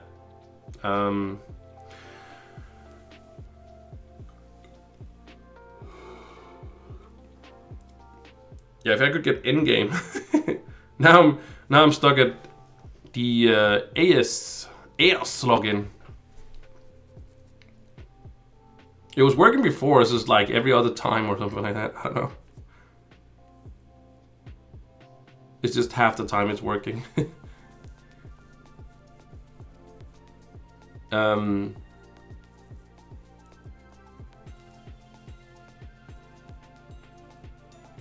I just remember there was like one place where you just get so many recipes. I just can't remember what it is. Technically, you could also donate right now. You could donate to the Snowfest. To the Snowfest place. There's a donation stand where you can donate your stuff. And technically, you get recipes out of those as well. Which you can technically also turn into blank scrolls. But I wouldn't recommend it because it's some pretty pricey donations. But those actually count as blank scrolls as well if you collect the recipes you get out of donating those. Alright, so in-game, because we are now in-game, woohoo! If you're feeling frisky, and I would never ever recommend anybody do this, to buy the 5 dragon coins right here. This is very, very overpriced. 5 dragon coins for like a whole star bar, a whole day of star bar thingy is not worth it. Only in a pinch you can use this one. You can do this.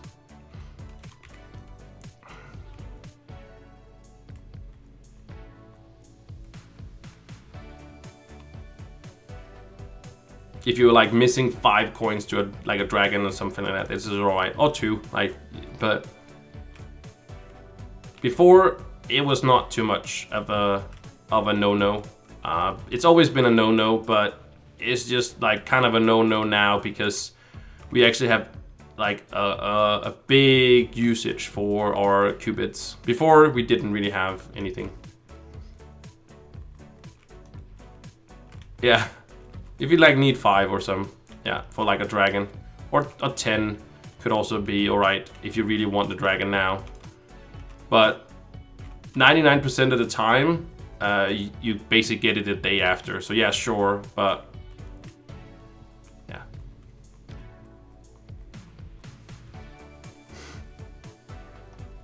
Death Divine is nice.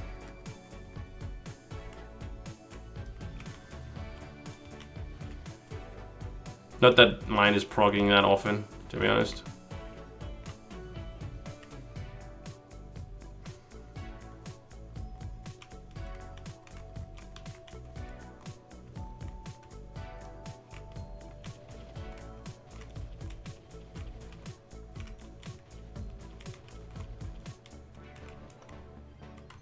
Hell yeah, brother.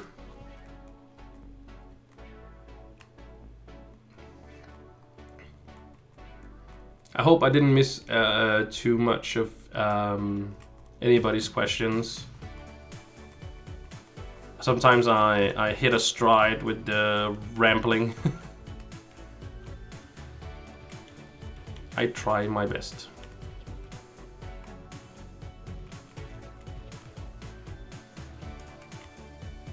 I just myself don't like when somebody doesn't like really explain it like into details, if you know what I mean. Like if something is more like, oh yeah, just do this. Like, okay, but how did I do that? And how I don't know anything. I know nothing. Please hold my hand completely now because I want to make sure I do this correctly. So I can go back step by step to understand what the hell I went wrong.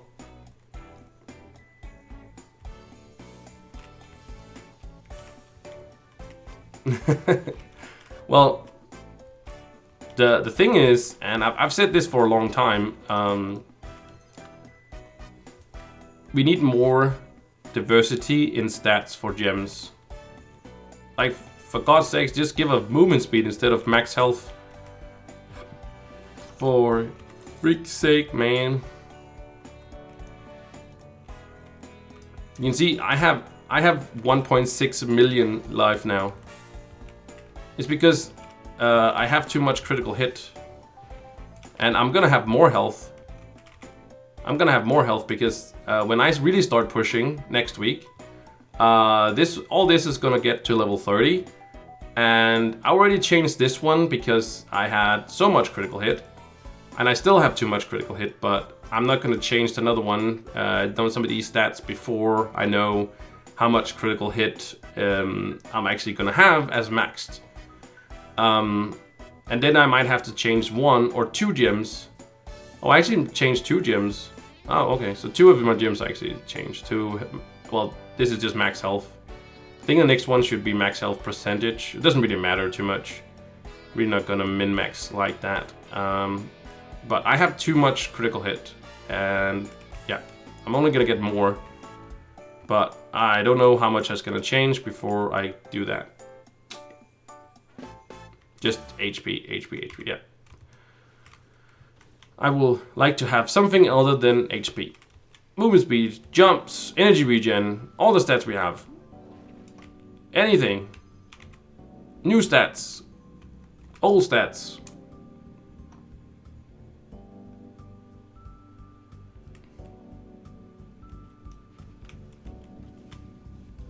Or change critical hit.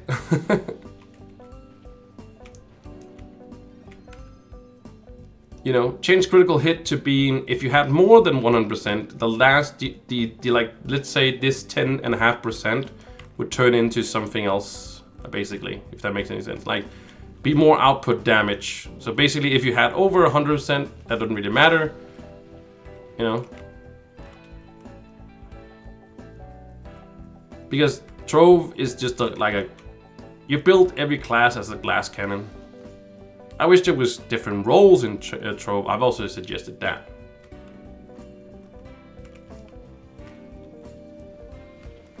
What? What happened to your board?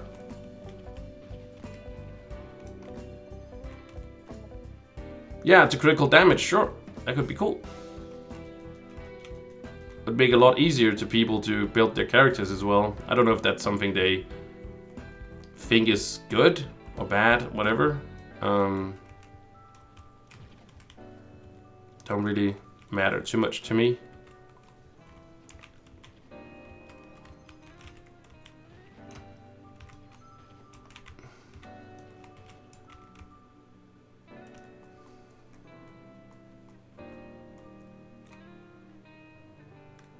Stuffed looking? That's also supposed to be a pun, you know, because stuffed, because candy. I don't know. I don't know. Candy. I want candy.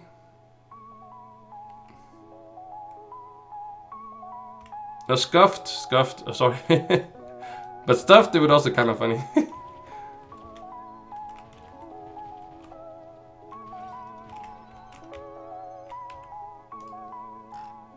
And that's the bound brilliance. Hell yeah, bro. Yeah, I did see scuffed before, but then I was like, stuffed sounds fun. Because I stuffed my candy barb with candy. I would assume that the candy barb is made of candy, right? Because when he uses his weapons, you know, candy flies out. Where does that candy come from? Right? If it's not from himself, you know, from him. Let's go! Did you get your thingy? Hey, nice. There you go. Did you see lag that you can get it from the cores from PvP as well? I forgot to tell you. Yeah, exploding into candy. Yeah. Custom death animations. That would actually be cool for Trove. All the you know, all the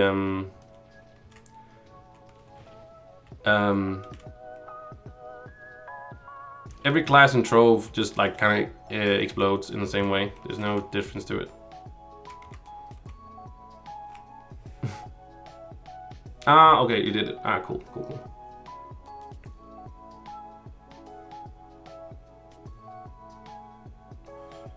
So right now for dungeons, Shadowhunter is the preference one. Shadowhunter has always been a preference, but since they, you know, just kind of buffed everything else quite significant, Shadowhunter has always been like the go-to guy when I started playing 6 years ago, and also what I was playing.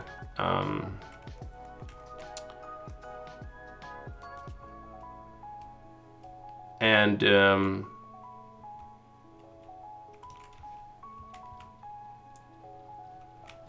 thank you, Toaster, for I don't know why it didn't pop up with the follow, but I appreciate it. All right, so yeah, Shadowhunter was the best in the beginning, and then a guy named AM, old OG Trove streamer as well, introduced me to the Dracolite, because we were, you know, you know, back when Shadow Towers was a thing, we kind of hosted, you know, help people, you know, doing their Shadow Towers every single week and such. Which still is possible. I like Shadow Towers per Tales, but that's a different story. The point is, we did that, and he kind of opened my eyes to the Dracolite, and Dracolite, in my opinion, was stronger than in the Shadowhunter, because the Dracolite also becomes naturally a little bit more tanky than the Shadowhunter. But then when they kind of rearranged things, you know, they did a rework for the Chloromancer. Suddenly Chloromancer was just like super crazy overpowered. Then everybody used the Chloromancer, and then we kind of went away from the Chloromancer. They nerfed the Chloromancer and then buffed some other classes. For example, the Ice Age, which is now the best. Ice Age is now the best. What's it called? Magic damage user. Chloromancer is not bad, it's just not really on the same level. It's not far from, but it's not like the same as it was when it was super overpowered. And then when they reworked the Shadowhunter became the best physical damage user. Some people more like the Revenant. I like the Revenant more if we're talking delves. In like clearing up towards the boss, it gives some utility of like gathering the monsters and stuff like that as a physical damage character, but as a single target, Shadowhunter is of course still gonna outshine, of course, the Revenant. But the Revenant was the #1 physical damage before the Shadowhunter got reworked.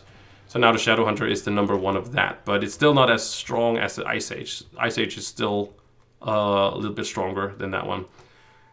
But what makes the Shadowhunter better is that you can technically shoot through walls because of its ability. It does take a little while, but you can do it actually, and it's pretty annoying to run with. To be honest, I feel like it's very annoying that somebody's just, like, you're running through the dungeon and somebody's just standing up there and just shoots the boss, and it's just, that's it. So yeah, that is the that's the rundown basically of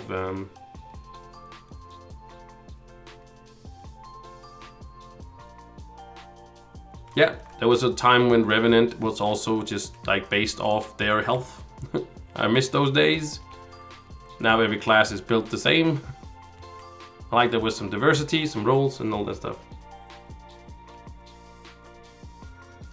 I'm the #4th most popular Trove streamer? Damn.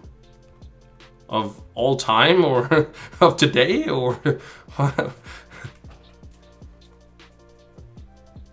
I don't know. I haven't seen those. Nobody's told me I was 14. Told me I was so popular in any way.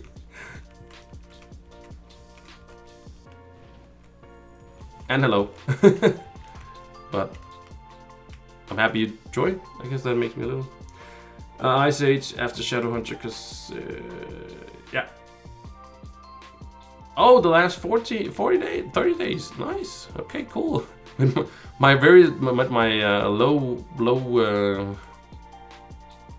low days. I think there's some place where you can like see that statistics of over like years and stuff like that. At some point I was like number 2, I think, where I was streaming like almost like every day and stuff like that. I think I was like close to the top at least. I don't remember, but it was a little bit more consistent. The streams was more consistent, I guess. The other things wasn't. F? Did something happen?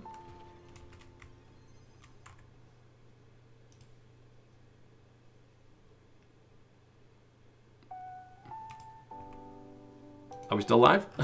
I always get scared when somebody just like drops an F in your chat. No, it still seems like I'm here.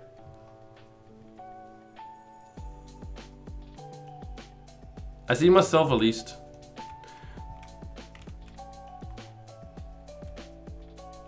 Oh, damn. Okay, I got it. No, never mind. I just got to the top of the dungeon and your game crashed. Oh no. Yeah, that happens. Oh no, I can't say crash, because if I say crash, my game kind of apparently hears it and says, oh, that sounds like a great idea. But yeah, I'm just gonna jinx it because I'm okay. I rarely crash the game. It really rarely crashes for me. But it really also depends on how many mods you have installed. I know it does it on consoles as well, and consoles don't have mods and stuff like that. But I'm on PC at least. I know that mods do have like implication on doing that. You know, if something goes wrong, it just basically says, no, something went wrong with your mod. You know, it doesn't have very often. It's not like you should uninstall your mods, and it's not like if you have no mods, it won't crash. But it is like maybe 1 out of 100. It's the mods, so of crashes basically. Just to put it in perspective before somebody's like, it's not my mod. They're all perfect, and of course they aren't, because you know, the more you add to the game, the game itself is also, you know, can crash, you know, but mods can also crash, and that can also cause the game to crash. So I guess 1 out of 100 crashes is like, hey, I didn't crash because I didn't have any mods installed. But if you do have like a ton of mods, there's also a bigger chance, of course, because a mod can crash and it can cause you to game crash. So yeah.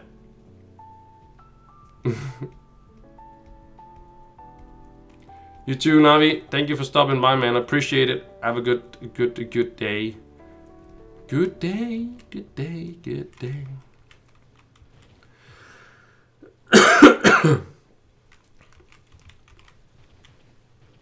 So it's a good idea at least to limit yourself to as little mods as you can if you play on PC.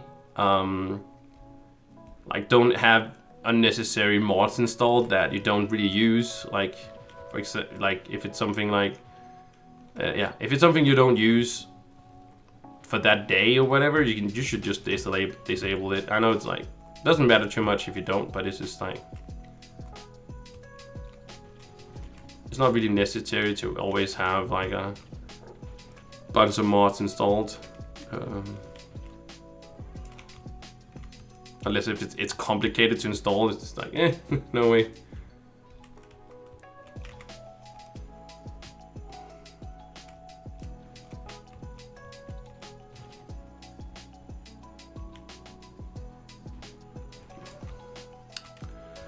I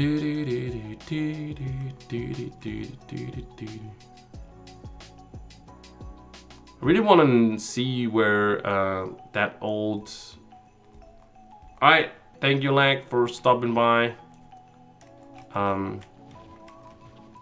You are much welcome. I don't know if you know there's a Discord as well. Just saying. If not that you should, not that you should join it. Don't join it. No. And why are you linking it? Well, if you have more questions, that's just like more easier. Are you in it? Okay, okay, cool.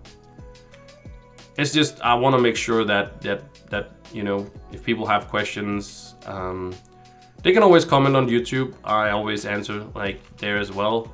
But if this is like, if somebody has like a question, people are welcome to DM me or ask on like the general whatever. But I'm happy to reply whenever I can.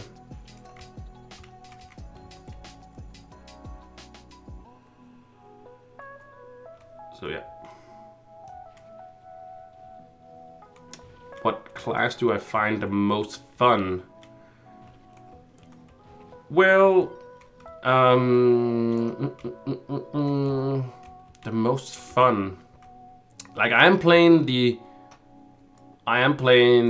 Dracolite. I don't think I could say a class that I think is the most fun. I think it's a more of the play style I like the most. I like the ones that are does best with auto attacking. Like Dracolite, yes, the Draco babies that it does send out is pretty nice, but as you can see for just like regular farming that I'm just doing now, I just sort of just auto attack, and that can also be most classes, but Solarian, for example, if you're just gonna take it like that, you kind of want to use your abilities to get that damage over time. That's sort of how he shines. Bart is just like more, you want to use the ultimate just to get around a little bit faster. You can auto attack, it's not that. Vanguardian is more like laser beams. Dino again, ultimate, have it up. Auto attacking is fine. Actually pretty crazy. That Dino team is pretty crazy with the subclass for Solarian. Also with another gem. But yeah, classes that kind of auto attack, which is the Shadow Hunter, the Dracolite. Yeah. Sort of the Tomb Raider as well. It's not auto attacking, but you right click and then the minions are pretty strong. But yeah, I would say the most fun class, to be honest, is the Shadow Hunter. Like just because of the range and just the damage. For me at least. But if you like to press a bunch of buttons, there's definitely there's definitely other classes that are a lot more interesting. But I think it comes down to how many buttons you wanna press. I'm a kind of one button person. If I can press as little buttons as I need to do, or whatever, if that makes any sense. If I can get the job done with one button, I'll do it, rather than 5 buttons.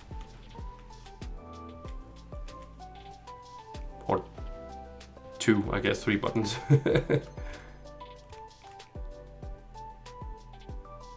Well, that's what I do.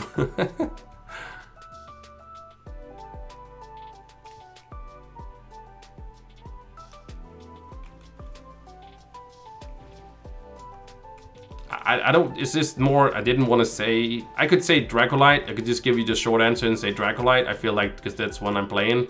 But what if you don't like, the Dracolite? Would you then tell me that I'm wrong? And then say, yeah, well, you suck. Like, I let to explain it how I think about it, and yeah. I guess, if that makes any sense. Probably not.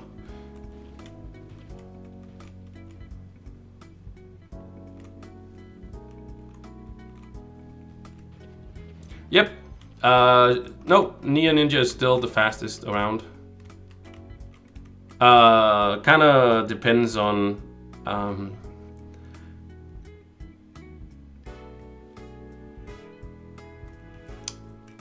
again. I'm gonna say playstyle. I don't know. That's because you also have the Dino Tamer. The Dino Tamer is also very fast, but you need to have the ultimate up to be on your Dino to actually be fast. Where the Neo Ninja is more like, do you have enough energy regen and jumps and movement speed like that? Of course, you also need jumps and movement speed on the Dino, so that's not like there, but. If you don't have your ultimate up, you're not really that fast as you are in the Neo Ninja. Is basically, so I guess it's ultimate versus energy regen. I guess it's like that. I guess that's the yeah. Oh, I guess yeah. Okay. Well, that's true. Well, I think the most fun is the Shadow Hunter. Pause for dramatic effect. Dum, dum, dum.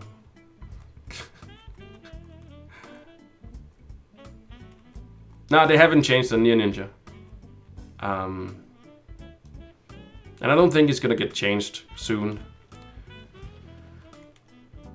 So, for the next rework, which we are gonna get this spring, for the next update, that is, or the next one again. There might be 2 this spring before we get the one for summer, depending on how they kind of go developing year. But either the first or the second update is going to be like, I want the Knight to be reworked because the Knight has the damage is there. You know, well, the damage has to be tweaked a little bit, but it's not terrible there. But it just doesn't have really interesting gameplay. I know they didn't really do that much with the Boomer, but I think the Boomer was in a good spot. It's just more understandable now, I guess, when you know actually you have different abilities depending on what you equip as a weapon, or you know, a bow or a sword. It makes it a little bit, I guess, a little bit more straightforward. I think the next one is going to be the Gunslinger. I know a lot of people want the Gunslinger. I hope it's a Knight. The Gunslinger is not in a good position either, but I feel like the Knight needs more love than the Gunslinger needs, so yeah. But again, I hope everything gets reworked over time. Nobody plays like Fate Trickster, for example. Could be cool if that sort of got in there. They did a really good job on the Shadow Hunter rework. They did a really good job on the Lunar Lancer. So I'm really confident that they would do something great for the Knight as well. They'd have to do something great for the Knight. The Boomer didn't, again, need... Like, the gameplay of the Boomer was fine. There was no need to really change that very much, so...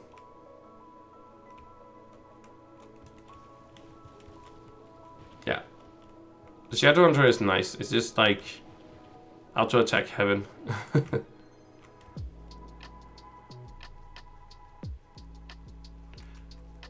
Yeah, it was pretty fast, but again, I feel like it also has to be looked at when you say fast. I feel like it also has to be looked at as like how easy it is to access the speed, how simple it is. In my opinion, that's at least how I feel about it, is that how easy it is to access the speed. Said in that way because we have the Bart. The Bart can be really fast as well, but you need to hit those speed auras thingies, songs, I guess you can call it. You need to hit those, and you need to hit them consistently. You know, you have to be, and of course that comes with, you know, practicing. So when you get the practice down, it's not that hard to do. It's not like rocket science or anything like that. It's just,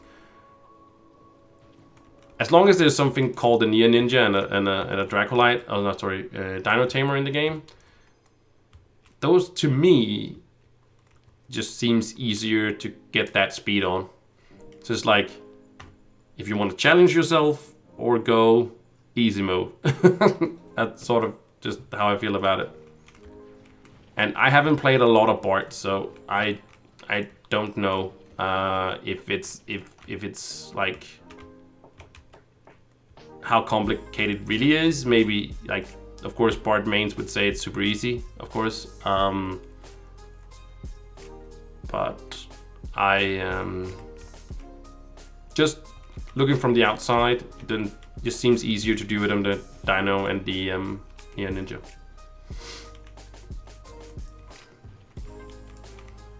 Yeah, but we're getting 2 reworks next year. One in the spring and one in the fall. That's at least what they did this year. So, and also I'm pretty sure we're gonna get a new class this summer, because they did it 2 years in a row. But just because they did it 2 years in a row, I really hope they don't give us a new class. I like new classes, but like, I don't like new classes that often.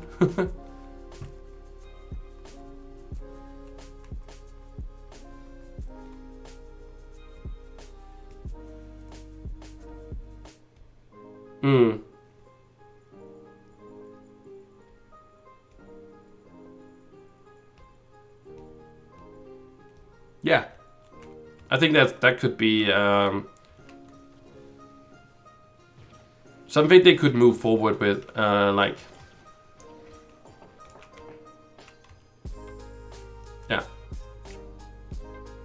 yeah. I didn't read that as air effect. I did read it as AoE.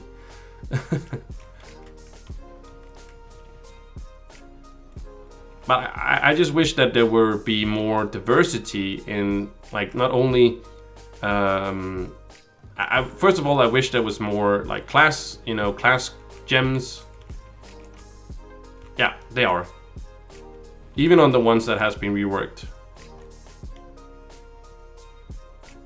Shadowhunter, for example. Shadowhunter's ultimate is better what it used to be, and it actually also scales with the attack speed you get from dragons and stuff like that, which is nice. So attack speed is not completely useless on it, but it's not something you're gonna use as auto attacking. And also like energy regen and stuff like that works for the class and stuff, but it's not something you go for either, but that's something you get through dragons as well. So again, those stats from a dragon do not completely useless for a Shadowhunter.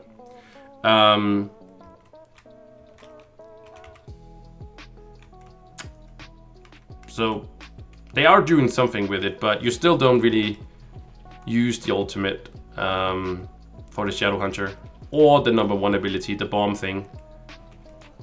Because yeah, you can apply your mark, but you can't apply it through the dungeon floor. So you basically just wait for it to auto-lock on the boss, which it does pretty quickly. So it's not like it is anything faster to go there actually just get the boss. So when we're talking about farming, of course, but it of course depends on what you do. But it really, the #1 ability still doesn't get used.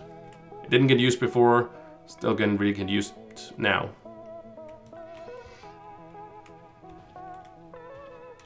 Some people might say, I'll use it all the time. I don't think so. I don't know what you use it for though, but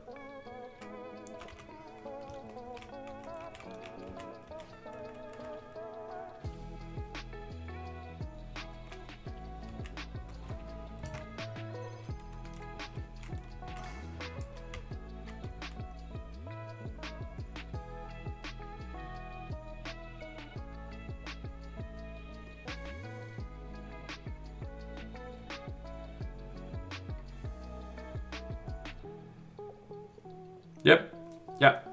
The Lune Lancer rework was amazing. Also, really needed it though. But yeah.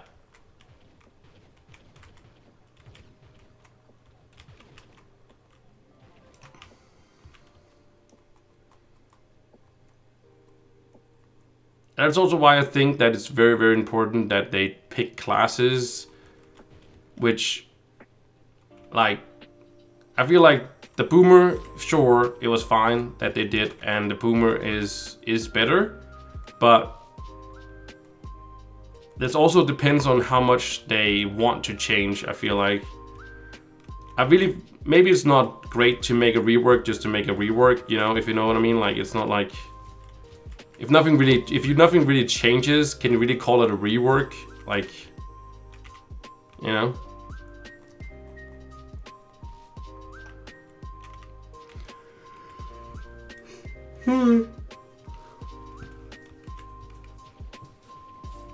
Still only gotten one luxurious box.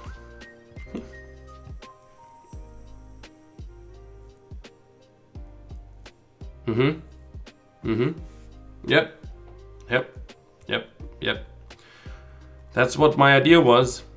I suggested talent trees also because I wanted it to be in here. I wanted to remove this tab and then put in a talent tree here instead of like a talent tree like you could go down.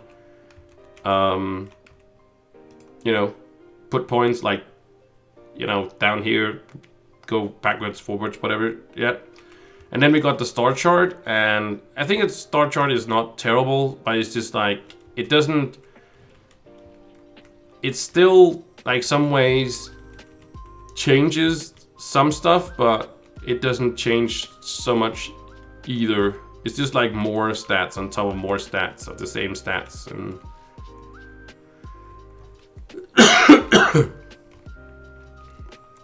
I would just love to see.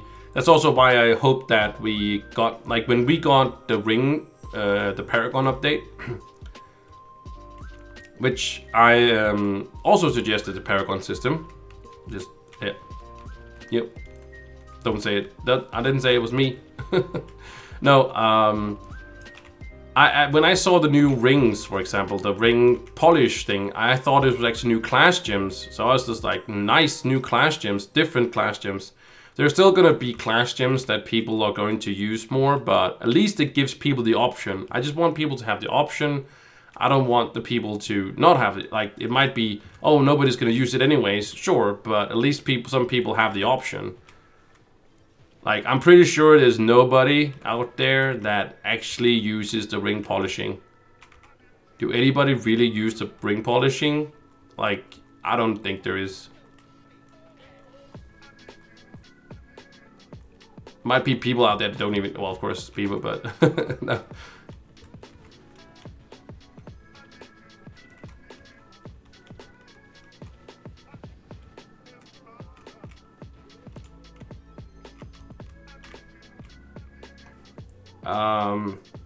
Well, I don't know if you can say it's so much, like it is, but there's gonna be a point. There's gonna be like, I was really debating if I should get the tome or not for the star chart, but I kind of wanted the boost, you know. But you can get all of this stuff just by playing the game, and since it's in the game now, like, I'm pretty sure if you just play regularly, like, you are gonna, you know, open up that star chart at some point, right? So there's gonna be a time where this tome, where this, you know, with the echoes, is gonna be completely useless, you know. They might find more uses for it, for sure. They might find where you have to spend more of that, for sure. But the point is, like, at some point, it's gonna be completely useless because you just, you know, don't have it, need it, want it anymore, you know?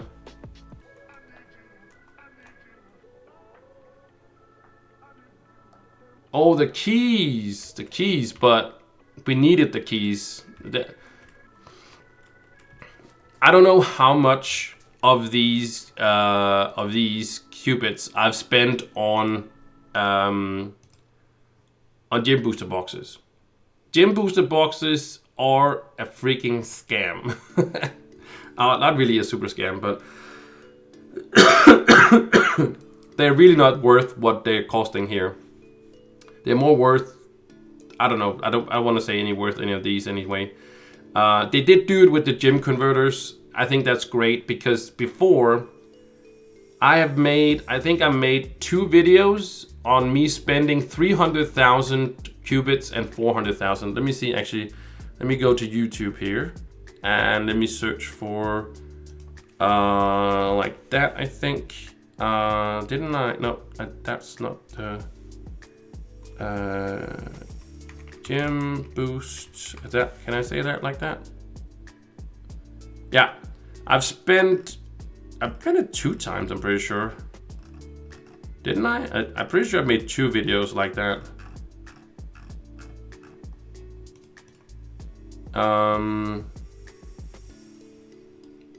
Well, I've spent 400,000 qubits.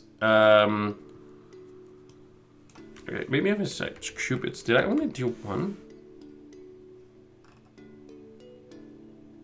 No. I've done 2. I've done one for 380,000 and 200,000. I think I don't have done it more than that. So technically, after I bought everything in the store, I don't know how much that is, like from whatever you can buy, whatever things. Then I collected 200,000 4 years ago, and then 2 years ago I spent 400,000, or 380,000, and I was on I don't know, almost 400,000 again, I think, you know. And you can even get more if you have Patreon, but I don't have Patreon. I don't really use Patreon. So we really needed users to do something. So some people that think that 800,000 is a lot, or 500,000 is a lot, it might be, but it's also something you should do over time. I think it's super important that there's stuff that you cannot complete the first week. Something that you actually have to have like a side quest run for like at least 6 months or plus. Hey Contest, what is up? Do I not have to add? Do I not have you added? On Trove? But if you don't, you should.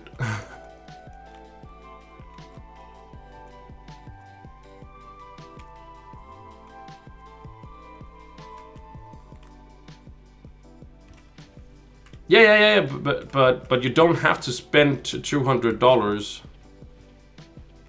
You shouldn't spend $200. You should just do your star bar everything. Freaking. Like, what's the complaint about? Oh, it's bugged. Okay.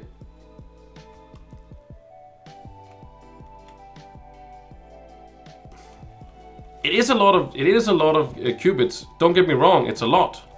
But I'm just saying that I'd rather spend my qubits on, like of course now we have new gems and stuff like that for sure.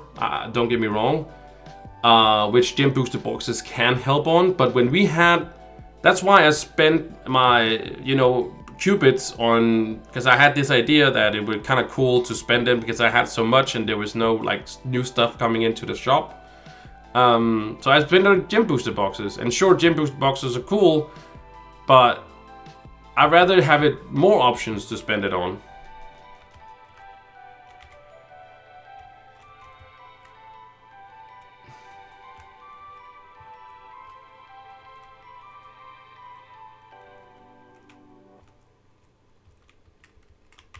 Yeah, and I think people should.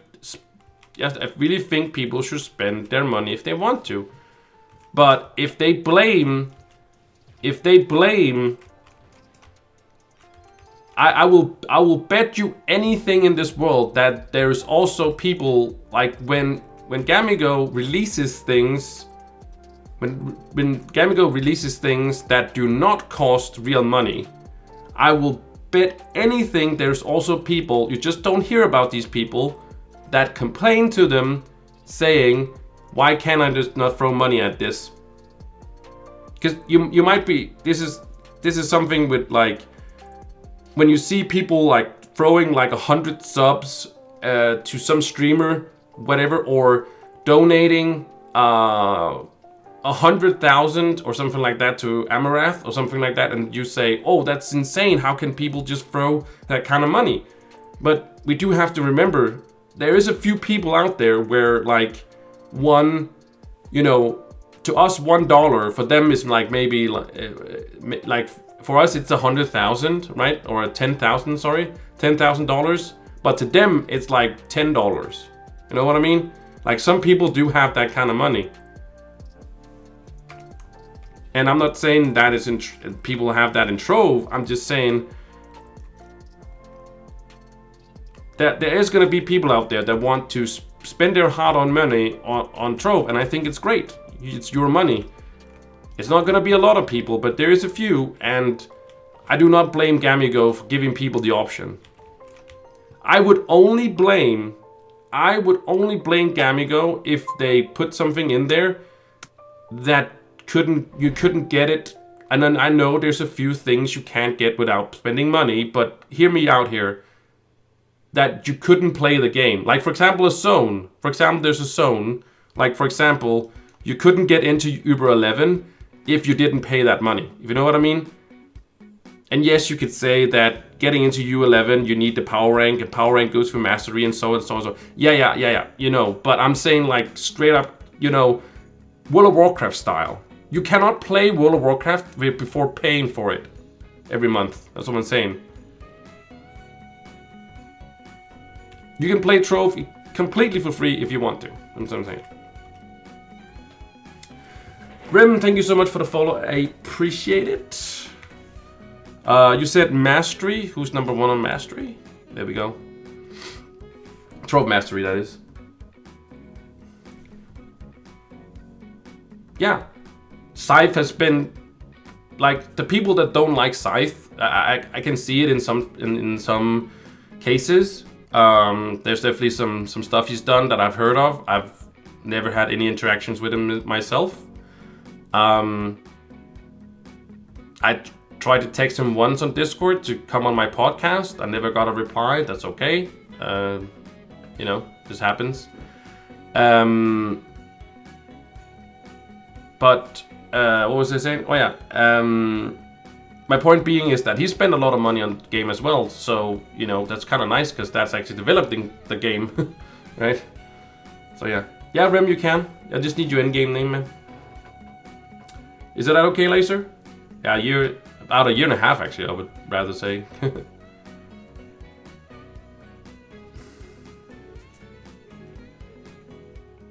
Rem 2. Okay. What happened to Rem 1? I killed him. In-game, of course. There you go. I can show you how much I spent on the game. Doot.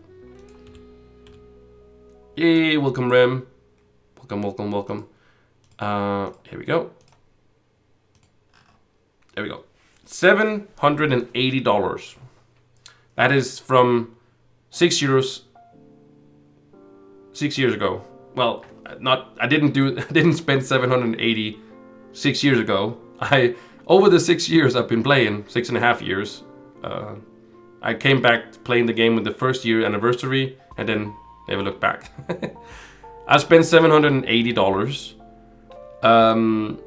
I've not spent 780. I just said I did, but I haven't. No, it's because if you buy something in the shop, I don't know if there's something for sale at the moment, but there's been sales in the past. And if you buy a thing in the shop that costs something like gives you 200 points, 200 loyalty points, which is $200 basically.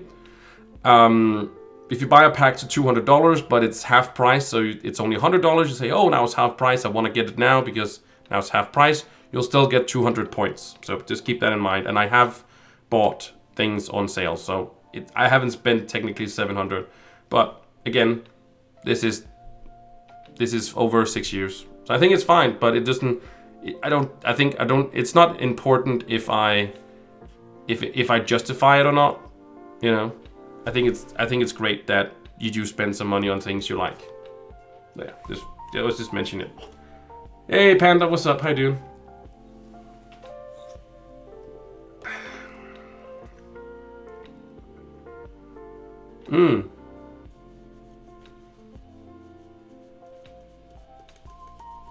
I am doing pretty well, as considering that I'm a little bit sick. You can probably hear it in my voice as well. Be a little bit raspy. No, it's just mostly because like that the kids at school, they just got Christmas vacation. Hey, yeah! I'm still going to work next 2 days, but so not all of them have Christmas vacation yet. Some parents has to work, so we do have to keep the school open a little bit to those. But we're just gonna hang out, chill, watch maybe Christmas movies. Oh, that could be crazy. I would watch some Christmas movie tomorrow. That'd be awesome. Probably not a good idea. Probably just fall asleep. But yeah, doing pretty well. So it's just it's been like this for the last couple of days. So it's gonna be like 100% in like a couple of days. It's just sniffles. Hey, there we go. At least I got a second one now.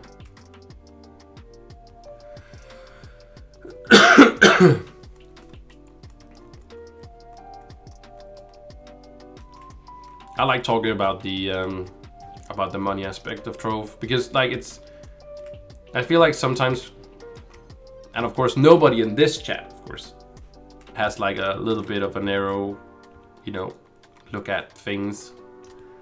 But I think it's just important that there's other things to spend your qubits on than gym booster boxes. That's all I'm saying. If it's a lot for some people, I totally get that. But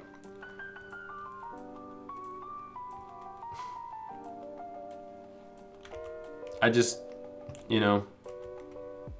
like sometimes people like kind of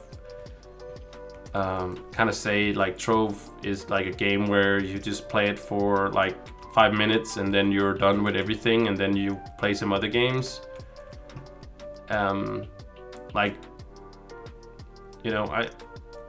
I think people are just really just want to have all their stuff at once and then like don't look back, I guess.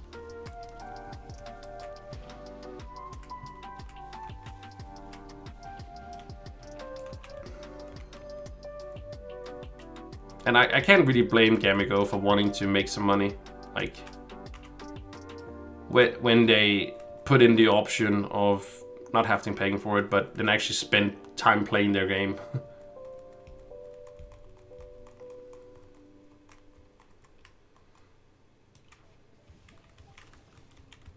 But that's, I guess that it's not a very, very popular opinion, per se.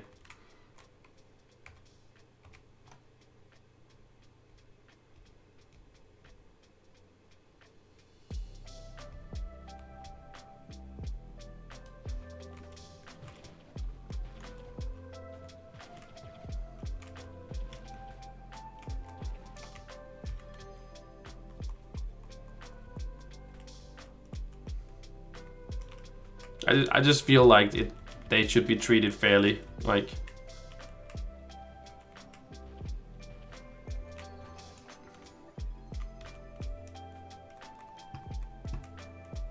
And I think, with my opinion, I feel like that's the fair one, but I also respect if somebody feels like the opposite.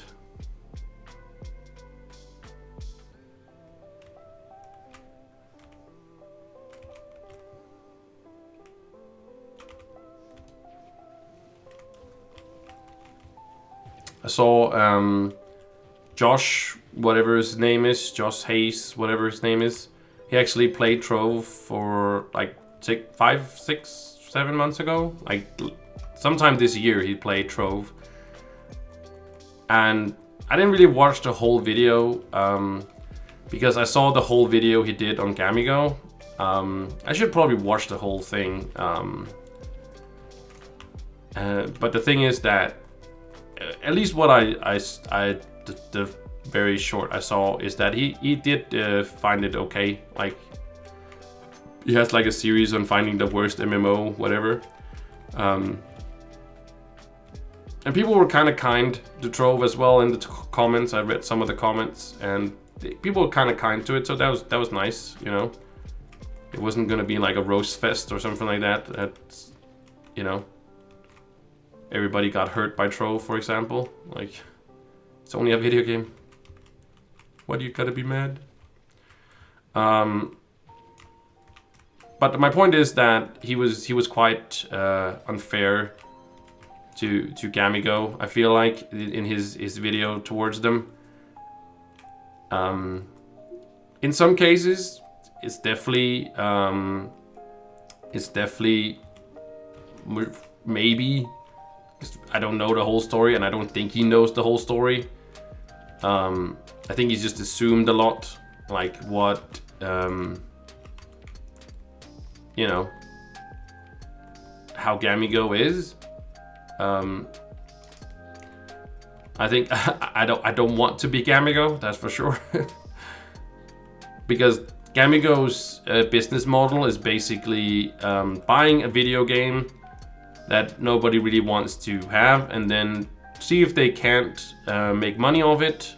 And if they can't, you know, they will toss it aside, and they could say, "Oh, that sounds very scummy." But if you heard what I said just before, it's a video game that nobody wants. So sure, they are milking, you know, Trove, for example, right? But it's also a business. And I'm pretty sure that if you go down to the baker, for example, and say, "Hey, you know, you're still stale bread, for example, that nobody wants. Can I have that just for free?" You know, he's still gonna say, "Well, you want it, so I'm gonna take a price for it." He might be a nice guy and say no, but because he can't sell it. But you know what I mean? Like, it might maybe not be the right analogy, but the point is, like, Trove should have died in 2018. We've been playing Trove 4 more years than we would have, right? And I cannot blame Gamigo for making money, because we all want to make money. We all do.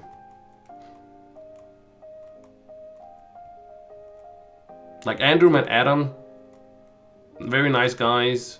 At least it seems. I don't know them, but they seem very nice, and I feel like they definitely, for sure, 100% also need food on the table, pay for their electricity, heat, food, pizzas.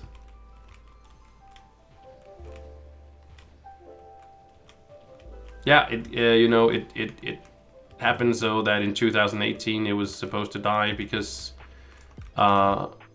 Tryon got bankrupt. So if nobody bought Trove in 2018, if Gamigo hadn't bought, like,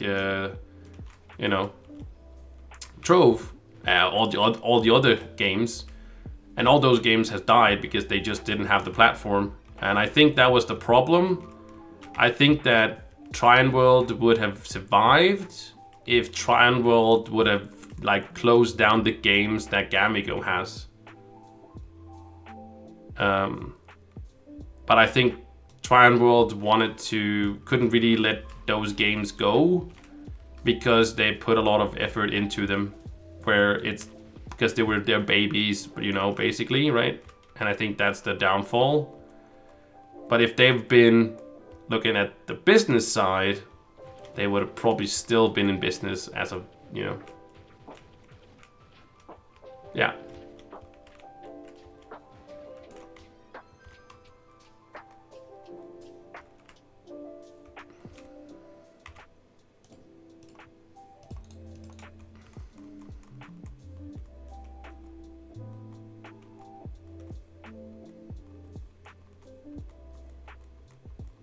Yep. Yeah, the Tryon World people were great. Were great people, great developers. I think that they were just like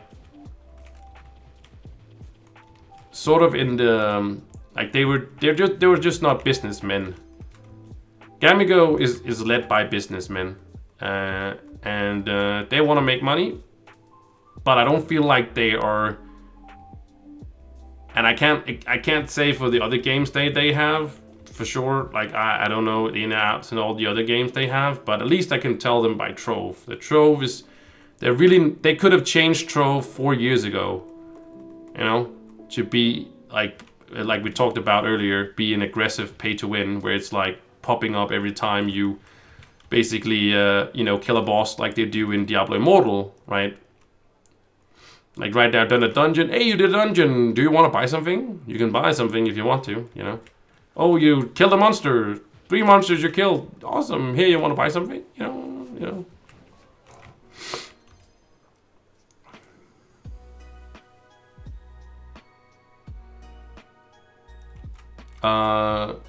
What do you mean the creator code for special streamer items in game? That's probably the saddest part.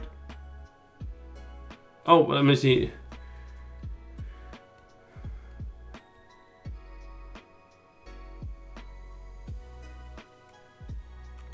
Oh, well, okay, I see what you mean. So the there was a big flaw with the creator program that Gamigo had, oh no, sorry, Joinworld had, because people could apply for it. Like people started streaming, and you know, people applied for it, and they got it, you know, and they streamed and gave away codes for a long time, and then you know, suddenly people stopped streaming, right? And we didn't have any obligations to tell Joinworld that we stopped streaming. So people will still keep getting mails with codes in them sent to them, even though they were stopped streaming or creating content at anywhere. So people were nice enough many times to come by my stream, for example, and they probably also done it with other streamers when they stop streaming and say, hey, I actually still getting all these emails. Do you want all these codes? And so nobody was taken off the list. People were just getting added to the list. So that was the problem with it. There was no regulation. Nobody was like looking into who's streaming, who's actually making content, making deals with like streamers that, you know, or content creators to say, hey, if you want this, cool, you can have it, but then you should, you know, throw me, tell us that you stopped making content, and then we'll take you off the list and whatever, or like contact those content creators and saying, hey, are you still making content, creating whatever, because we haven't seen anything from you, whatever, right? And actually looked into it, but nobody did. So people would just keep sending, you know, codes to no ends, basically. Drop me a few codes. Well, they don't get any more. But I wish that they would do. They do have a content creator program now.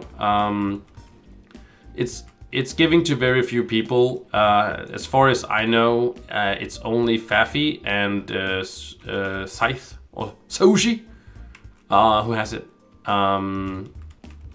Which is basically, and I don't like this creator program. I know Fortnite has the same thing and whatever, but I don't want anybody to feel like they might. I think it's great if they want to support me, but I want people to support me in a different way than spending money.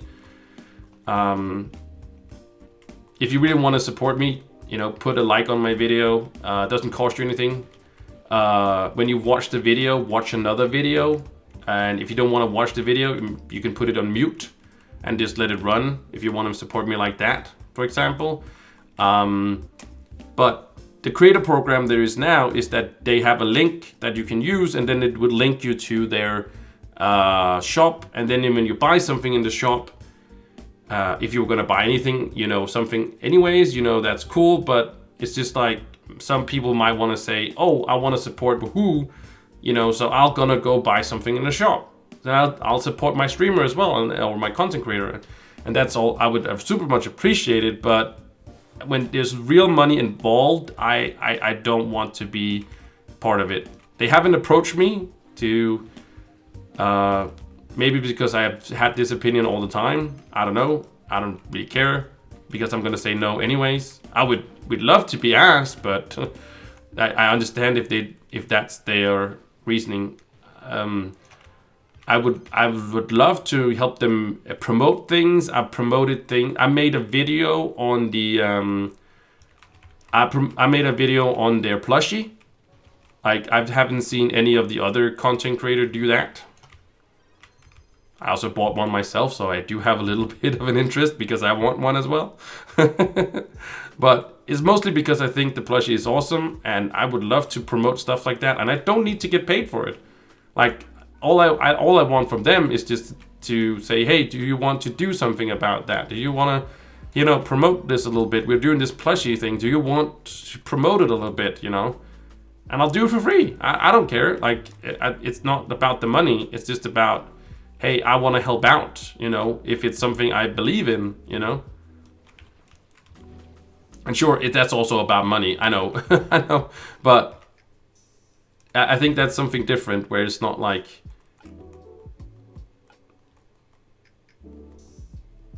it's more like I'm saying this is available and I think it's cool. So then I'll make something out of it.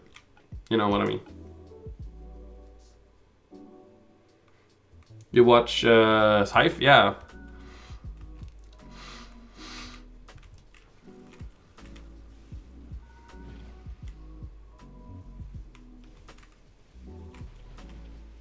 Yep. Underrated. Great content creator. Great content creator.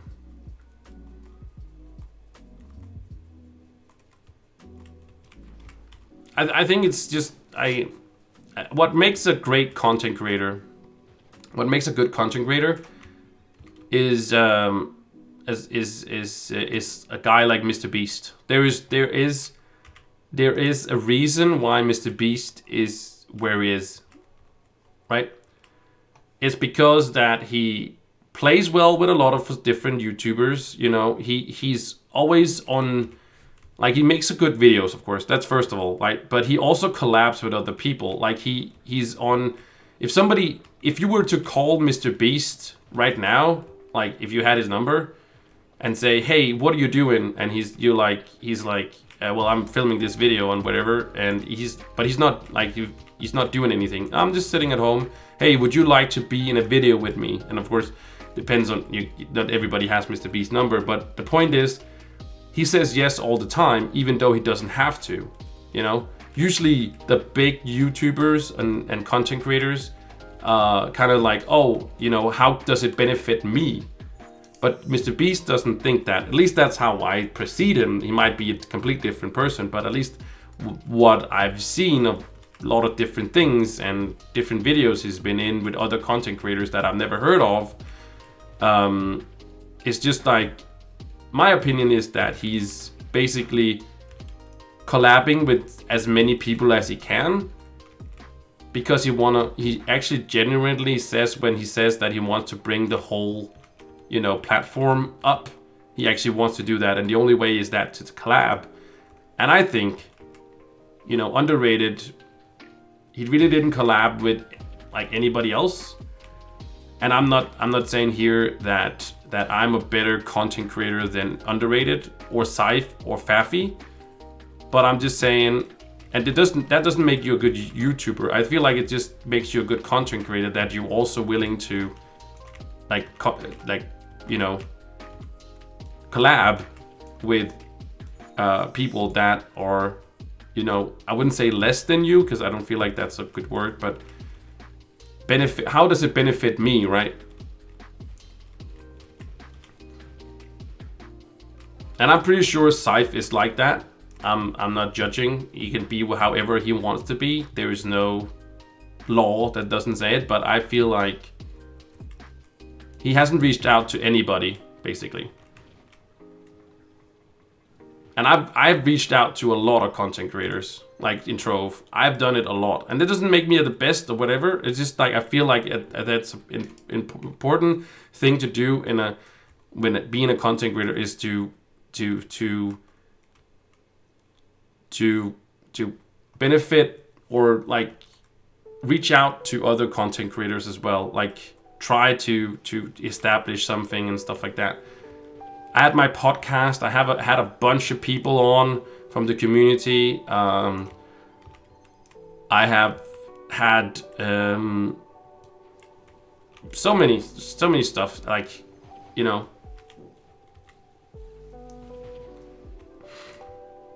And I think that makes it just a more well-rounded person. I'm not saying underrated wasn't, but well, he was before my time. Well, sort of not really.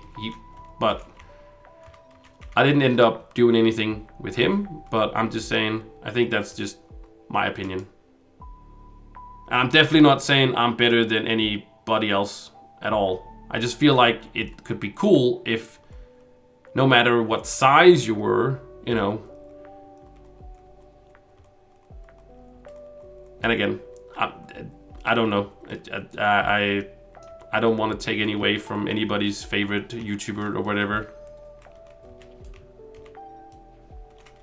I'm just saying, I feel like it's important to collab with other, no matter what. And not for the content, not for the, just for the content's sake, just for the viewers, basically.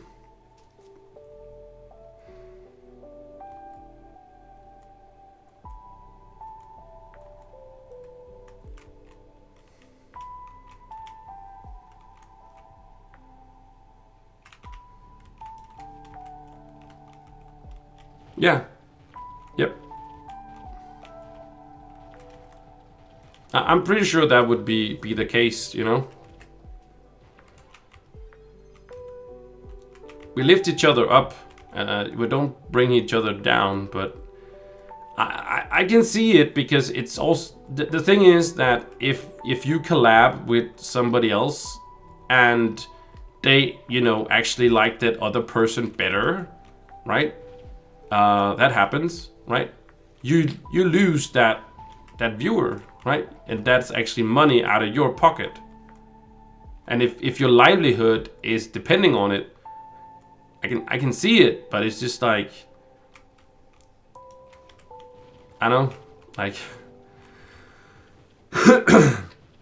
I just feel like if your content is solid enough, I don't know how you would get over that. I don't know. Hmm?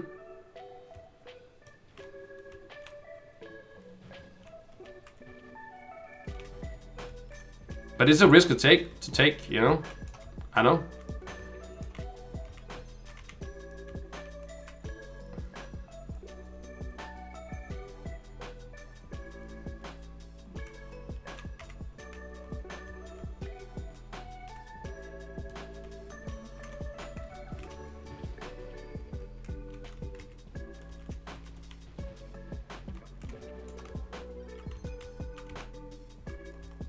But people should really just, you know, watch whoever they feel like they want to watch, for sure. I think it's just important, like, and I know it's, I can say what I'm saying because I don't live off the YouTube stuff, right? Like I have a job. YouTube is also a job, damn it. No, but like, it's not my livelihood on the line, right? So I understand. But it's not like, this is not a hey, I hope Scythe will collab with me. I actually really don't want to collab with Scythe. Not on that, at least. I would love to have him on my podcast that I had, where I had like a bunch of creators on, where we were just like talking, shooting the shit, as we were saying, kind of talking Trove as well, but mostly it was about them. I had some cool questions for him, like,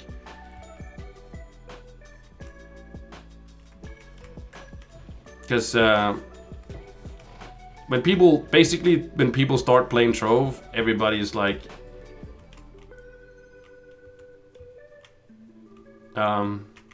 everybody when they start playing Trove, they find Scythe videos. But then when people start playing the game, they figure out that, you know, how it really is. So most people that are definitely in the end game is not really looking to Scythe for information.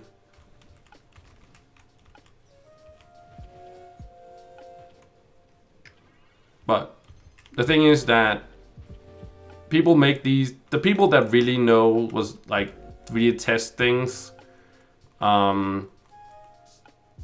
those spreadsheets get sent around to everybody. So basically it also ends up with Scythe in some way, right? Because there is some people that really likes him and, you know, are on all those stuff, and then feed him in the information.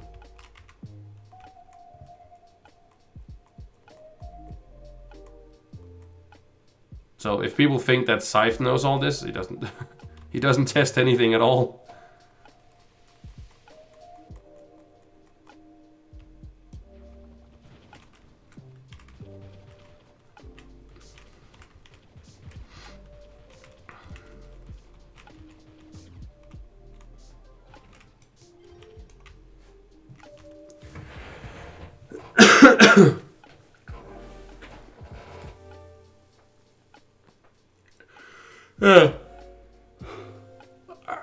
In some ways, I do like that there is no like cracking of gems and like regenerators and stuff like that. I just wish that they would have kept in the cracking thing, you know.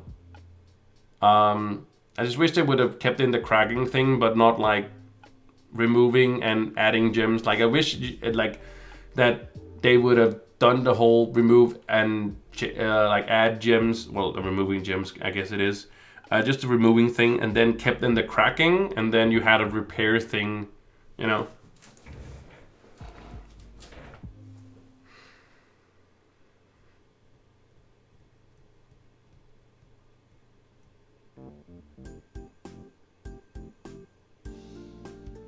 Yeah.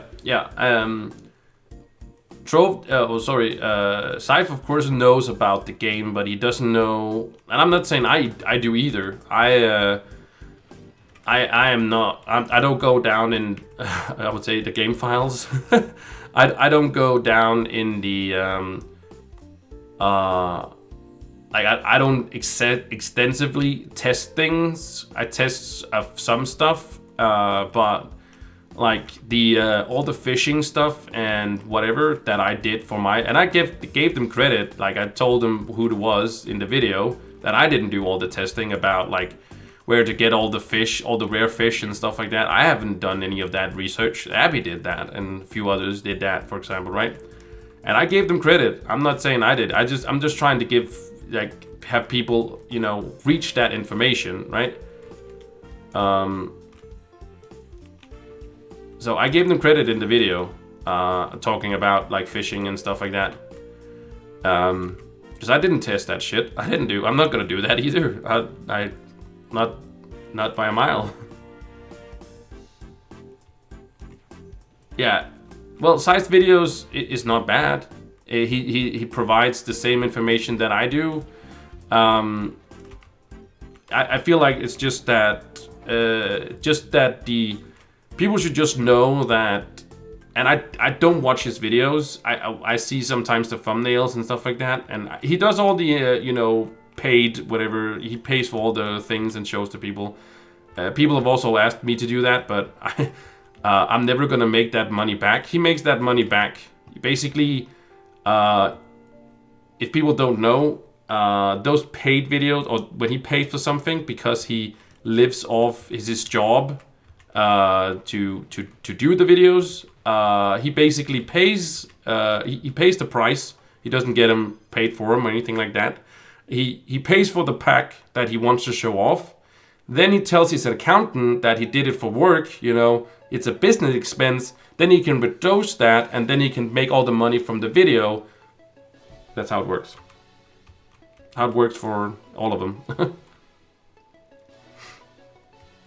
Because it's tax deductible when you use something for your work. And that's part of his work. So yeah, tax write-off, exactly. So if people think that he's just like, wow, how can he spend so much money, is because he's doing it like that. And it's totally legal. There's nothing... Yep. He does that with his accountant, and that's totally 100% legal. Everybody, you know, business expense, you know, business trip, for example, you know. Oh, there was my first crash. Yeah. Yeah, he makes money off. Yeah, of course. But if people think, oh, he bought like $100 pack, he has to make that $100 off the video as well. No, he actually doesn't have to. But anyways, of course, Scythe knows about the game, but he doesn't go down and test things like how many fish does it take to do this and this and this. Like he gets that information from you know, where's all my items? Did I get my items? Oh, poor me. Rip on my items. And I don't do the testing either. I just don't know if he tells people that, you know, with that information. He doesn't have any obligation, I think. Like there's no like, hey, you should, you know. But I asked for my fishing video I recently did when I did a deep dive, no pun intended, on marks of the angler and also aura of the angler, because I have had a few people like kind of question about how do you get the aura, how do you get marks and stuff like that. So I just wanted to pin it out because I kind of talked about it in my fishing guide video, but I wanted to like make a deep dive into that one. And there's a spreadsheet which is also linked in that description to that video, where I also used that spreadsheet that's made by Abby and a few others. They're credited both in the video, but also in the, of course, in the spreadsheet because they're their spreadsheet. And if he used that information and didn't credit them, because I know he's made a video guide on fishing, he must have. I'm 99% sure he must have made something on fishing. And he used that information. Of course, he could have gotten that information from somewhere else. You know, he doesn't have to get it there, but I'm pretty sure nobody else on the PTS server fished that much that Abby did on the PTS server to get that information. Just saying. I don't think so. But it could be. There's a lot of people playing Trove. Could have been. You know, we never know. So my point is just like I asked one of the authors of the post. I asked if I could use it in the video. He or she, I don't know if it's a he or she, said yes. Doesn't matter. But the person said yes, I could use it in a video. So yeah. And I asked around who I could ask and sent messages to different people and stuff like that because I tried to find them on Discord, but I found it eventually. I found them on Discord. So, because I would never use a spreadsheet or other people's information like that.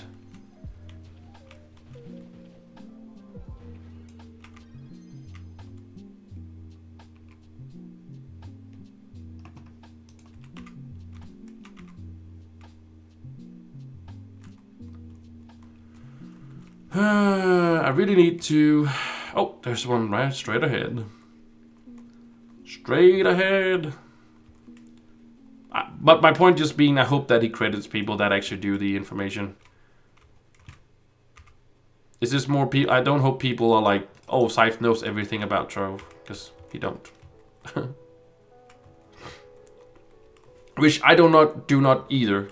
So I don't make information videos on anything I don't know anything about. Usually it goes like, I get the information and then I provide it to people. And there's probably like some people, some stuff, some information that I never get a hold of, and that's cool. People must just suffer without the info.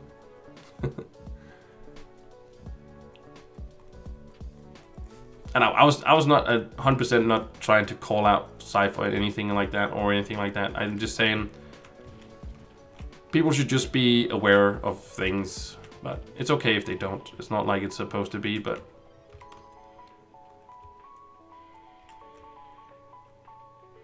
he's probably a great guy. I don't know. I haven't met him, so I just want people to be be aware, be informational.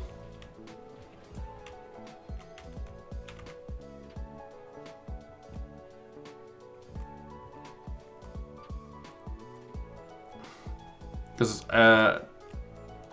as we talked about other creators before, I hope that there's a lot more people that want to make content for Trove. And of course, I'm not saying that because, you know, my livelihood is not involved in that. It's just more like I think I would have the same. Well, I would have the same opinion because I would never try to be a YouTuber or like a streamer. I couldn't mentally handle that because, like, if what I love about not only my job and but the job I have, I can just, you know, I know what paycheck gets every month, and yeah, sure, you know, if you're a big YouTuber, you can probably make more, but there's also a month you make less.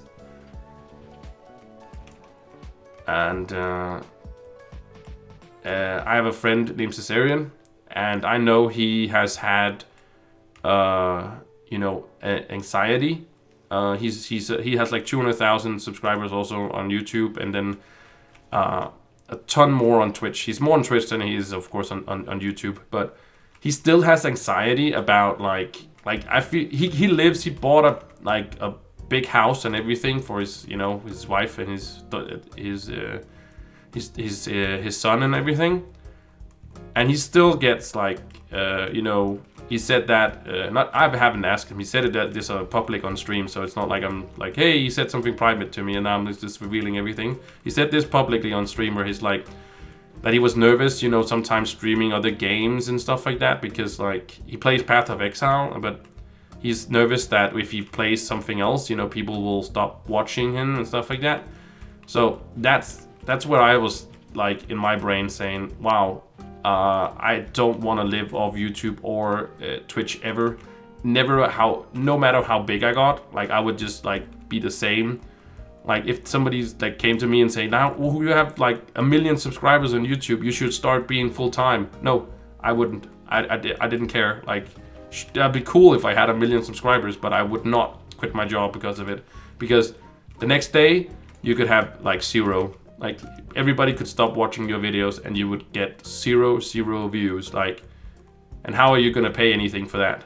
Of course you can get fired from your job for sure, but at least I can apply for a new job. You can't really apply to be a new YouTuber. It's not like you can say, oh guys, I'm just gonna make a new channel and everybody can just subscribe to that one and then we'll be all good. You know, it's not like really like that. So if you get fired as a YouTuber, if you can say it like that, you're fired. You can't really come back.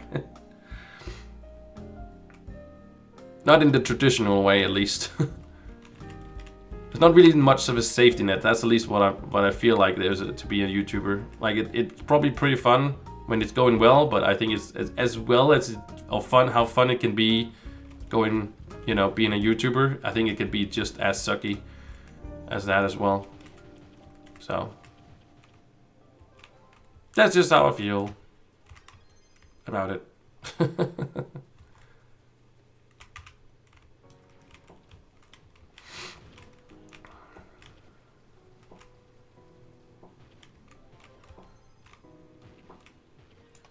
I haven't actually seen how much I've made of the echoes. In the echoes. I made 500 today.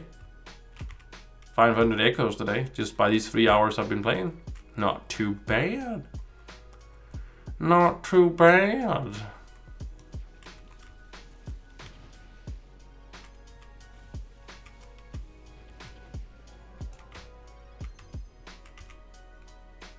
I've also been doing other things as well.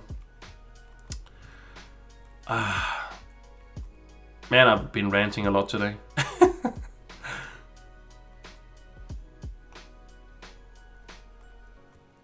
I don't really know what I should be talking about.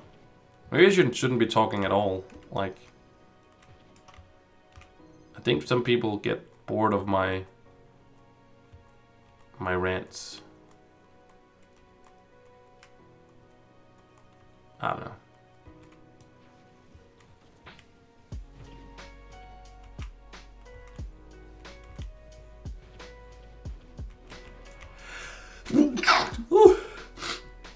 Oh. Ooh. One more. Whew. Where am I? Space pistol. Sounds like a space pistol, doesn't it? When you sneeze. Achoo! Anyways. One more. Ooh. That one did not have the same power. I think it's my body telling me to say, hey, adios, amigos. And leave the good folks at the internet without any more rants. And but kill the vibe, man. Kill the vibe, bro.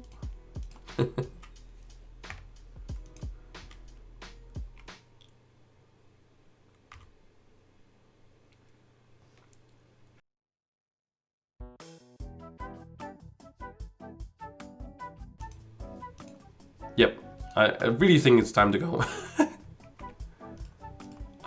Okay, I did sell something. Noise. Nobody wants to get the other one.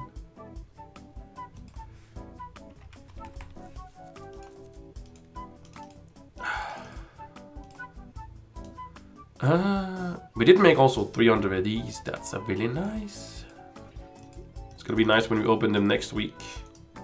25, 25, 25, 48. What's up? I say hello. See, must have not too many trophies. Trophies.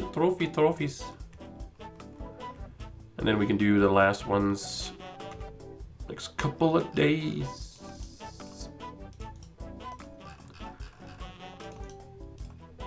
All right, guys. Thank you so much for hanging out today. I really appreciate it. I hope to see you guys very soon. Have a great Christmas. I'll see you guys right after Christmas. I'm gonna stream a bunch of stuff. Not a bunch of stuff, but gonna be a lot of streaming. I was gonna say.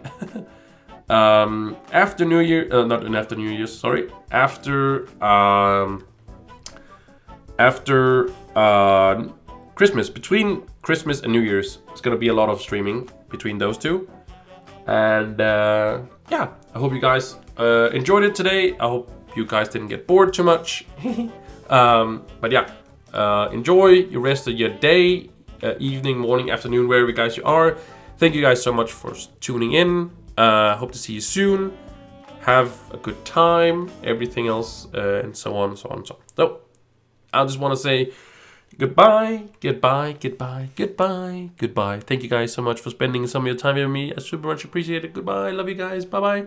Bye.